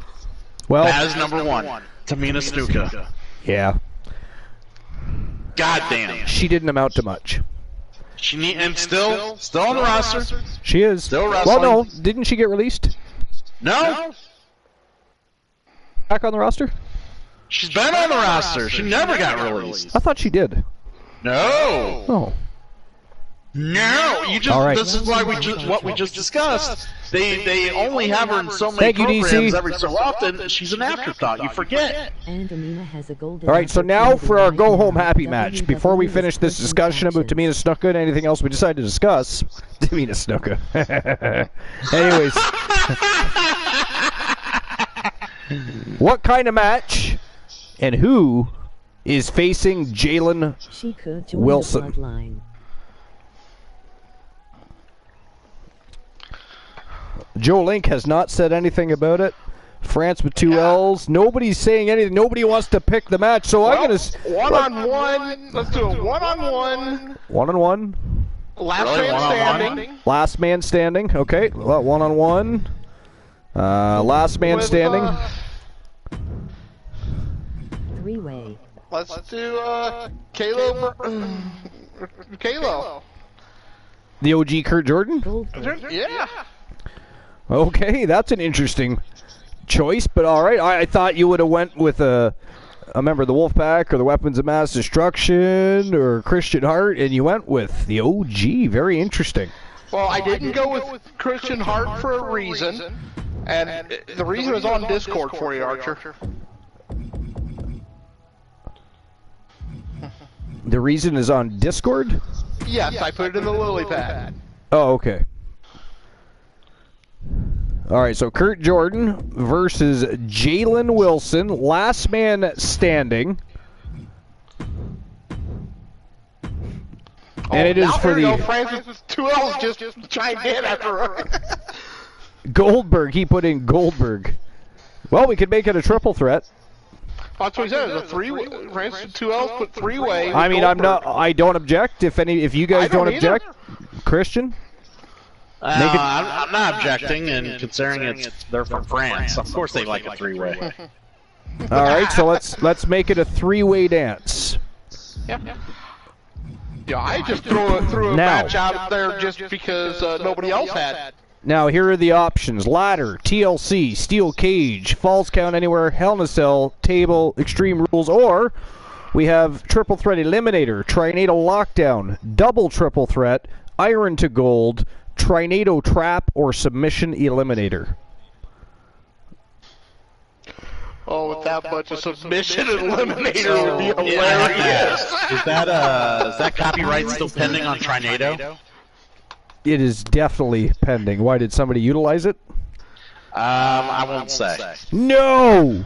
They better not. The new I will sue their entire family, their dead grandparents, and their ancestors. How dare they? All right, so submission eliminator. It is. And the participants are Goldberg, Suggestion back in the chat a little bit farther up chat. It was a 6-man elimination. the OG Kurt Joe Jordan. Ling says he did have a suggestion back in the chat a little bit farther up. It was a 6-man elimination. Okay, we now turn it Did into a we? 6-man elimination. He did say All it, right. yeah. This is turning into an even better match. All right, 6-man. About time. I'm happy to see this. Oh, Where is the... I don't see the Elimination Royale in here, so I guess we're going to have to go with either an Eliminator or a Sub-Eliminator. Eliminator! Submission The Eliminator? Okay. to see a complete list of champions from each respective brand, simply Oh, that's right. It won't let me change venues for that, so it'll be an actual elimination chamber. YTD into the chat.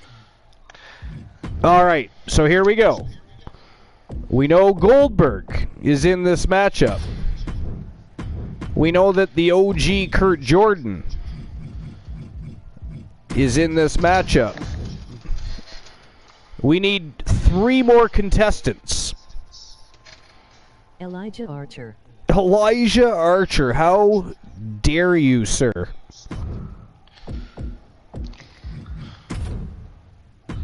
Now, if we had to make a boring list for TAV. All right, who else? Not funny, France. I don't appreciate that. Christian Hart. Christian Hart? Hart's been suggested by not me, so. Oh, that's right. We can't, though, because there's a reason we can't put Christian Hart in it. I haven't read that. Well, so actually, Elijah Archer and Christian are both involved in the suggestion. But we can, well, yeah, we can work it. All right, so we'll put Christian in then. Yeah. All right, so Christian Hart. No, Who's the other one? Made up a. I said the Nightmare. The Nightmare Damien? Yeah. All right. And, of course, the final contestant is the reigning defending champion, Jalen Wilson.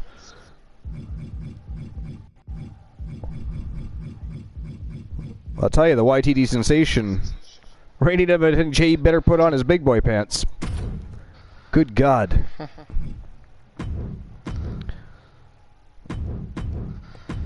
All right, here we go. Go home happy match of the night. I'll open up the betting lines. Actually, I'll do that before I get things on the go here. Give me a moment. Actually, did I even issue the payout from the last one? I did not. All right, so I'll do that right now. 6,020 Archer vs. Bucks have been dispersed. All right, here we go. The final bet of the night. A freebie on me. Who walks out TAV World Champion?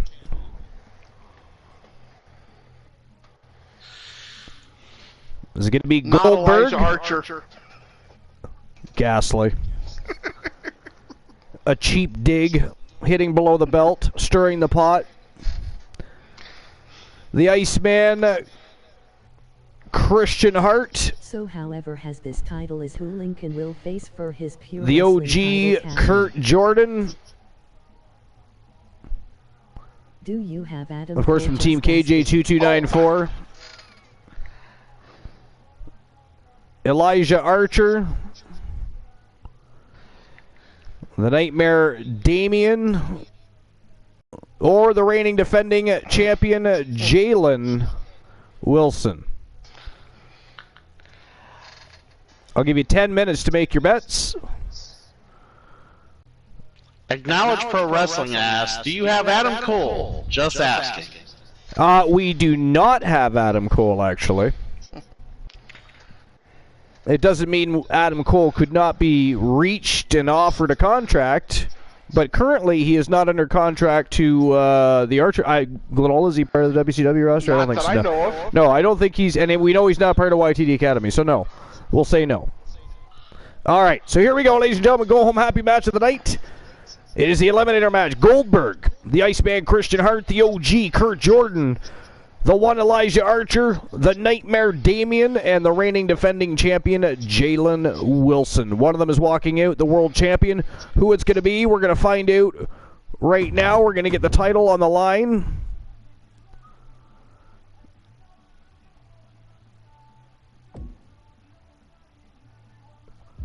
So acknowledge Pro Wrestling. Together we Now, Joe Link has a good point. And here we go. For one and authors and Yeah. Joe Link has a point. So whoever has this title is who Lincoln will face for his pure wrestling title cash-in. Correct.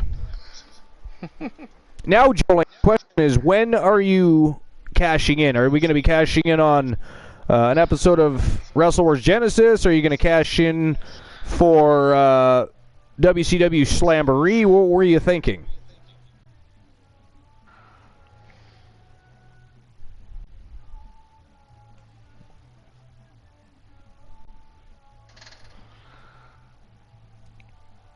Because, of course, now that we know you're cashing in for the World Championship, we will vacate that title as of Friday.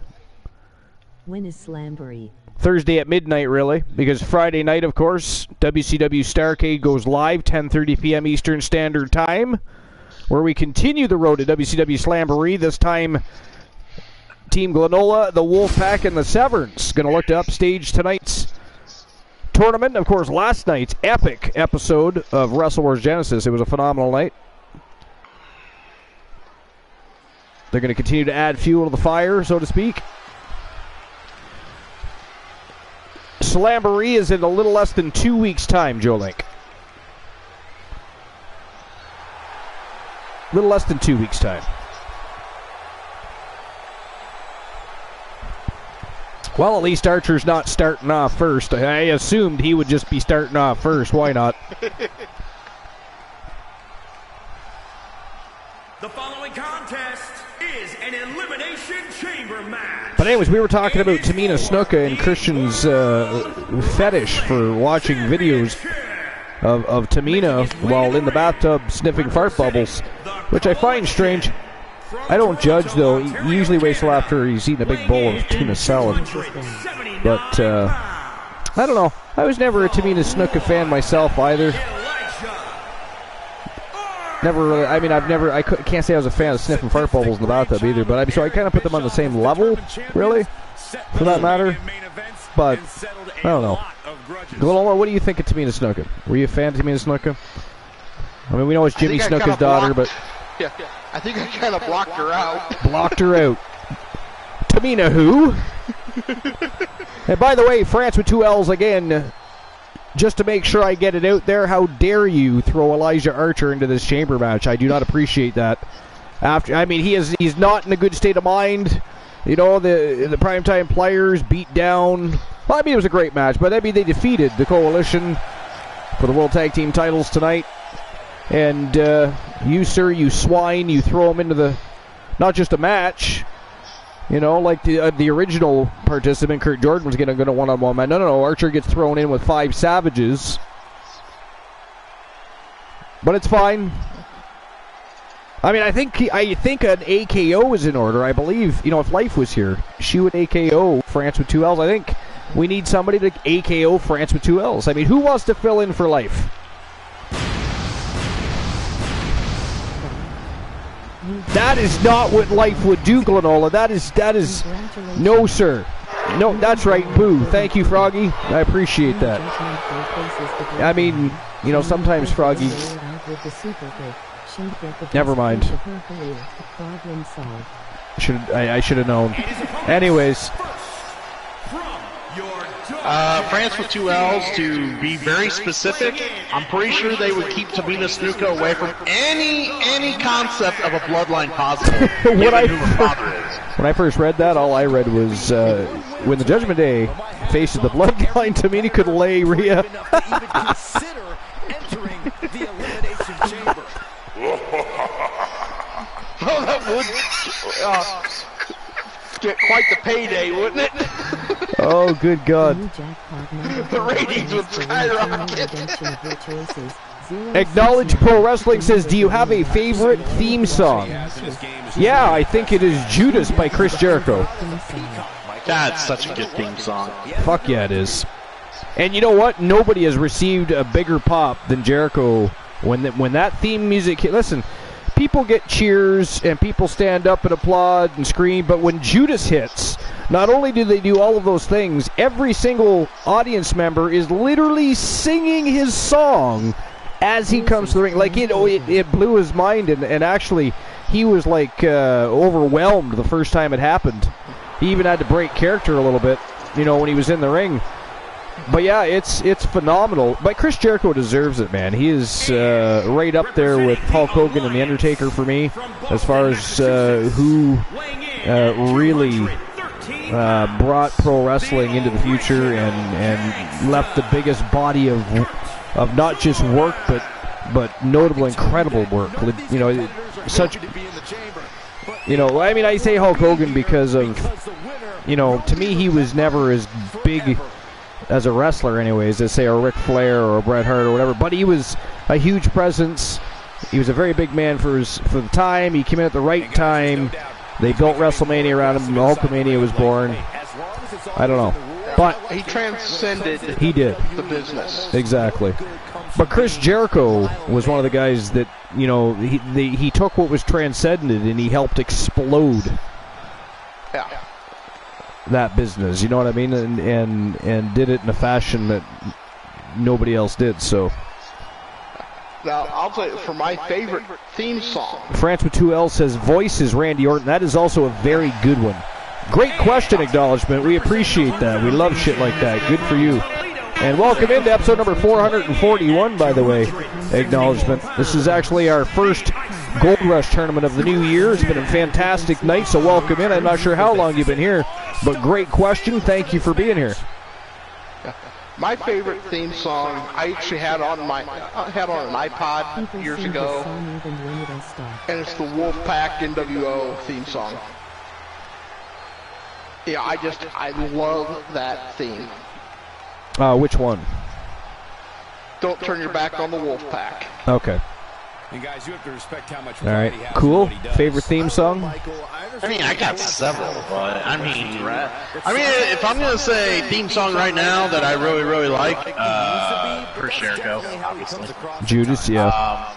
But like, I can start naming theme I know songs I really, really, really, really love. I know what it is. I got you. Ted DiBiase's. The Ultimate Warriors, Bret Hart's. I love Bret Hart's theme. You know, it is real American, isn't it? Don't get me wrong. I don't hate it. But it is a fun song. It really is a fun if song. anybody saw the picture of Christian Cool dressed up as Hulk Hogan on Discord, you'd know why I said that. Yeah, you guys saw that. You get a kick out of that. You enjoyed that. Yeah. I mean, I had a good time. Yeah. But yeah, just got other ones off the top of my head. Damn, Voices from Randy Orton is good. Yeah, it is. It is. Not gonna lie either. I like Cody's. You like Cody's? Oh, well, yeah, Cody's new song is fantastic, yeah. Yeah, I really love that. It really just speaks superstar to me. Really enjoy it.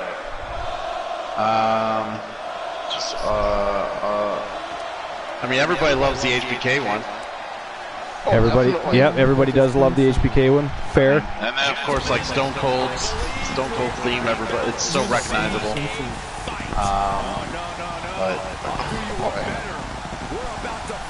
Benoit had a great theme. He did? Yes, Benoit had a good theme. Graham, we're not going to stick on that.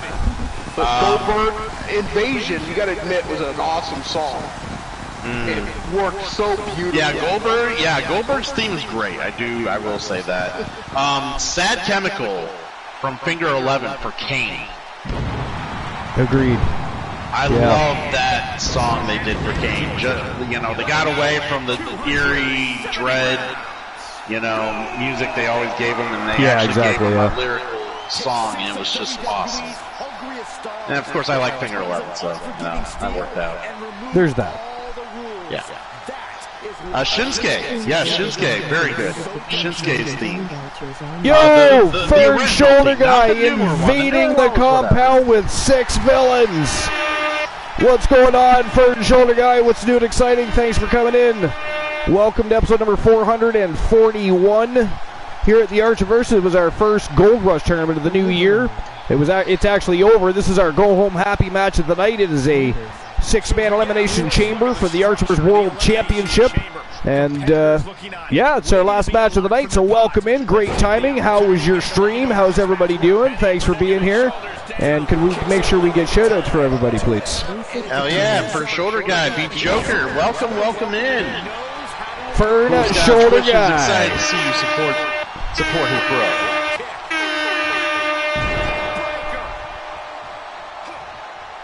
It was great. Got some trophies. I'm just glad Christian Hart didn't have to start. Christian Hart did not have to start. All right, so Goldberg. Wait a minute. Is that the champion in the ring right now? Yeah, the champion starting with Goldberg. The poor bastard.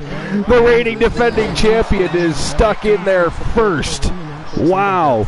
So for those just coming in, the reigning defending champion putting the title on the line in this matchup is stuck starting this matchup in the number 1 spot against Goldberg. That's a little funny.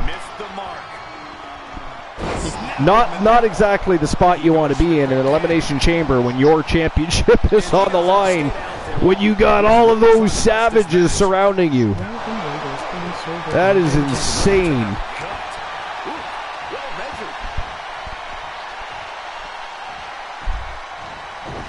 All right, so anyways, back to the Tamina Snuka piece. Yeah, she never did much for me either. I mean, I think they just were hoping that she might develop, and considering she had the Snuka name, you know what I mean? Which eventually they ended up taking from her anyways. And she was a more intimidating, taller woman, too. She was, yeah, she is. She had a unique body size. Yeah. And they like unique. She's athletic, but she's not a good wrestler is the problem. No, and her personality is dull as dirt. Yeah, exactly. Exactly. Yeah, I don't know. There's not much else you can say about to me. So here's a question for you guys, for everybody for that matter. Who's your favorite female superstar? Favorite female superstar. And why? Wow. Yeah. That goes for everybody. Fern Shoulder, Beef Joker, Beef Joker! In the house! Beef Joker, what's going on? Welcome in. I read his name like he was already here. France with 2 L's, everybody else. Froggy Moth Legs, don't disappoint us.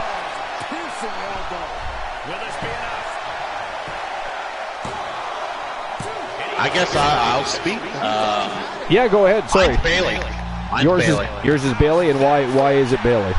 I think she's uber creative. I think she's done a lot with all the different phases and gimmicks she's already done over her career.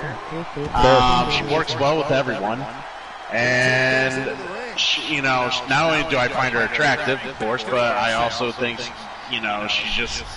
she does it for me. I always find her entertaining, and she's just silly at best. Like, it's just, yeah. She's exactly what I want to see in a wrestler in general. And then, she's female too, so that's cool. There's all sorts of great wrestlers right now and great talent. So it was hard to choose. I mean, Charlotte Flair's up there too. Becky Lynch is great. Yeah, Charlotte Flair. There's a lot of good talent. I mean, whether you like Charlotte Flair or you hate Charlotte Flair, she's amongst the very best in the world, if not the best in the world.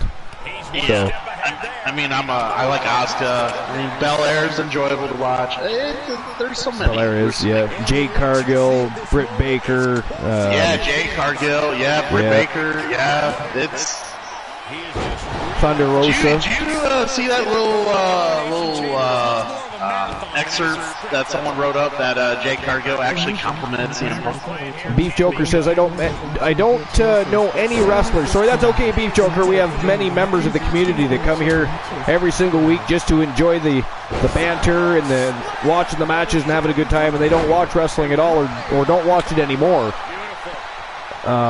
So that's perfectly fine. No problem at all. We always want to make sure that everybody's included, though. I can't wait for the day CM Punk shows back up on AEW television, working for the company again, and I'm just going to be like, I knew it. We got worked. We got fucking worked. And it's going to be the greatest day because I'm going to get on the broadcast and I'm going to hear going all be in as somber as possible. Beef Joker watch AEW, so. says, I remember Bret Michaels had a song.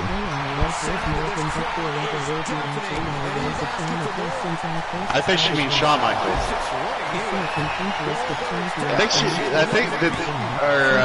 Did they combine Bret Hart and Shawn Michaels? I believe they combined Bret Hart and Shawn Michaels, yeah. Yeah, but there's legitimately an artist named Bret Michaels. So. There actually is. I mean, there is. Yeah, Bret Michaels, I don't think ever did a theme. No. I don't think he did. No. No. Definitely did not. Fern Shoulder guy, Luna Vachon was well ahead of her time. Well ahead of her time. Beef Joker's calling you a sexy boy, too. Oh, of course. Who doesn't? Isn't that nice? That's a nice thing. That's a nice compliment to our co-host at the most.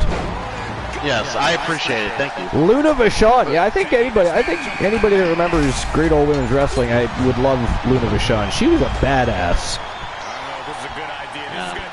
See, I told you I know nothing. Well, you know something. Obviously, you knew who Bret Hart and Shawn Michaels were. You just got them combined. That's all. They had a love child.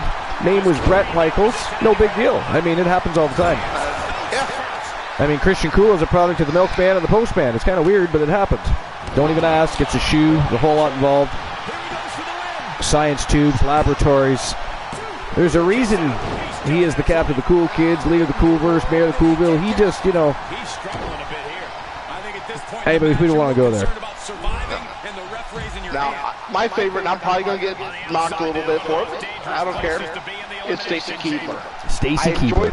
I love watching her in the ring. She's got legs. I enjoy watching her. Yeah. She knows how to use them. It was a great use of a great song. I always was entertained watching her. Yeah, she was a terrible wrestler, though. Oh, yeah, she wasn't great. I'm not saying she was great, but yeah. She was entertaining. Terrible. She was definitely attractive. Awful. You know? Ghastly. Nice to look at. I heard it earlier, Archer. He really threw China under the bus.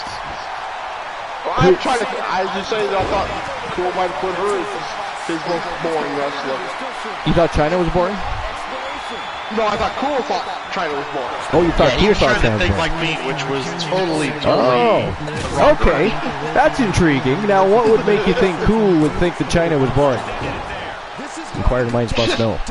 Yeah, exactly. Inquiring minds must know. Algorithm here. Come on. There was. I just was like gut on how Cool was going to choose. Uh-oh, champion in trouble. Goldberg's got him up for a ride. Uh-oh. Oh, out the back door. This guy, where the fuck did that guy come from anyways? Is he related to Mitchell Vaughn? Is he part of the weapons of mass destruction we just don't know yet? What is going on with that guy? The resiliency, the talent that guy's got. He's YTD Academy superstar, world champion, not even on a main roster show. What the hell is happening these days? The talent pool is phenomenal cool. It is indeed. Notice that we have so much talent in the ring that there wouldn't be much more talent in there if you were to join. Christian Hart with a cross-face chicken wing locked in. Actually, Tap his ass out. I think if Elijah Archer gets in the ring right now, there's going to be a loss of talent. A loss of talent? How dare you? Wow, the champion. Wow, he took out Goldberg. And he kicked the ref in the face. Did you see that? Man just kicked the ref in the face. Just kicked the Double kick. Kicked the ref in the face. And here comes the OG Kurt Jordan. Looks like the one is going to be last. Whoa, Jesus Christ. That Jayla Wilson is literally all over the... Oh! And Christian Hart is gone. Wow, Christian Hart eliminated. Yeah, by the person that Glenola suggested should be in the goddamn match. I swear you purposely sabotaged my fucking matches. Glenola, did you purposely sabotage? And then you sabotage my matches. You, sir, are a villain. A villain? And I will not stand for this. Wow. We're now down to 4. At least I think. No, yeah, we have to be down to 4 because Goldberg was We eliminated. are down to 4. Christian Hart was eliminated. I'm super glad the Canadian can count. Down to 4. Absolutely. Hooked on phonics worked for me. Yay! Yeah. His how about you refs charge your can't count to controller? 3, but You probably can't hear me until... Now you can hear me. Yeah. Charge your controller. Sorry about that. We issue concerning a battery. But anyways, we are back in action. But anyways, yes, the OG Kurt Jordan selected, of course, hand-picked by the Wolfpack, which is interesting to begin with, but to be in this matchup. But then, of course, everybody else blew up the match, and it became a elimination chamber. So there you have it. it was the Nightmare that eliminated Hart. Yeah, Was it really? Suggested. You did. You did also How did suggest. you get 2 suggestions? You did also suggest that. This Jalen Wilson is something else. So look at him go. He has just been non-stop high octane in that ring since the bell went off. It is nuts. I mean, he's not just in there trying to survive. He's in there doing. Nightmare Damien going for a ride. Head scissor takedown. He gets set down to the floor. And now he's going after the champion. Placed in the corner. Looks like a Silly Cool's been redeemed. Silly Cool, let's go. We'll get on that right now.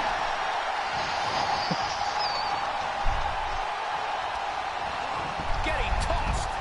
And hello, it's K-Back. Yo, it's K-Back. What's going on? No place is safe in the elimination chamber, but the outside is especially dangerous. Welcome in, K-Back. What's going on? What's doing exciting? What's going on in K-Backville? We're waiting for a Silly Cool.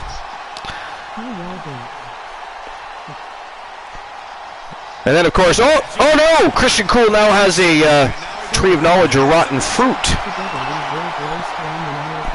It's a damn shame. Hate when that happens. Wow! Busted open the Nightmare. He's got him covered up. And Archer with the Archer taps out the champion. The champion has been eliminated. Ladies and gentlemen, we are guaranteed a brand new world champion. And I believe it is now down to the OG Kurt Jordan and the one Elijah Archer for the world championship. Jalen Wilson just did Archer a favor. Apparently not a good enough one, though. Didn't move fast enough. The OG right back on the attack here. This is going to be a slobber knocker. Down to 2. The OG Kurt Jordan from Team KJ 2294 and the one Elijah Archer. One of them is walking here out of here, the Archerverse World Champion. Oh, that is devastating. Ooh, kicked out at 1. 1 count only. And by the way, this is all France with 2 L's fault. Oh! AKO out of nowhere. Wow, he kicked out of the AKO. That is ghastly. Ooh! Ooh! Crashed and burned with nobody home. The OG capitalizing immediately. What is this parkour nonsense here going on right now? Come on. Come on, what is this, a circus? It's a wrestling match. Let's go. 2 count only. 2 count only. Oh, the OG looks like... Oh, nice reversal by Archer. Good God. His sense of direction and, you know, ability to... why does he do that move? He never lands that move. He's obsessed with that move. Oh, look at this. He caught him. Yo, he turned it into an AKO. Holy shit. Christian Cool has left the building.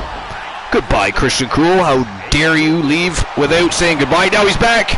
He's back like the Terminator. Oh, devastating DDT by the OG Kurt Jordan right there. And he left again. He's in and out like a bad sexual episode. Let's go. Archer, get out of the way. Oh, shit, he caught him again. He caught him again. Oh, an AKO again. He did it twice. What, three AKOs? Wow, the OG is full of spunk. Why does Christian keep leaving and coming back? What is his problem? Is there a revolving door I don't know about? Oh, and again, 3 times that the OG went for that same move. Oh, super splash from the top turnbuckle by the one Elijah Archer, but the OG kicks out at 2. It is only a 2 count again. I mean, I think it's just silly. You gotta have a black screen covering all the footage. Went to new lengths for a silly cool. Gotcha. And how dare all those... I tried doing text alerts and seeing if you had, like, messages pop up on channel ever from PS4 text alerts. And where did some of those people go before we have not invaded yet? The show is not over yet. Let's find out who they were and ban all of them. Oh, he tapped him out! He tapped him out! That is it, that is all! Ladies and gentlemen, for only the 2nd time in his career, the winner of the match and new Archerverse World Champion, the one Elijah Archer. Wow, didn't see that coming. So when will I ever come on one time and watch a goddamn fucking Archerverse? So I said, how dare you win the goddamn main event?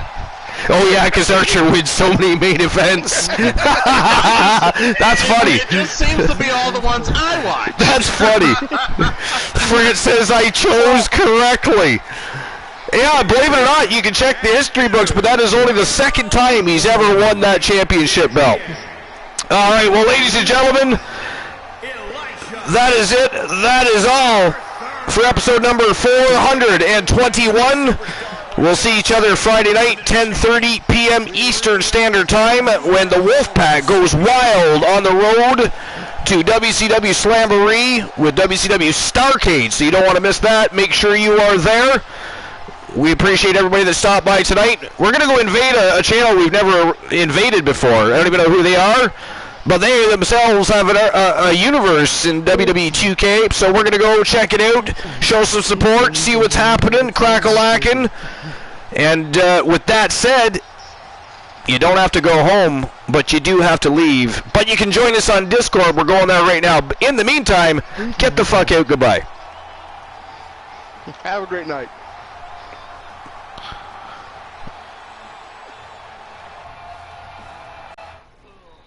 Wow, that just made things interesting for Slamboree, because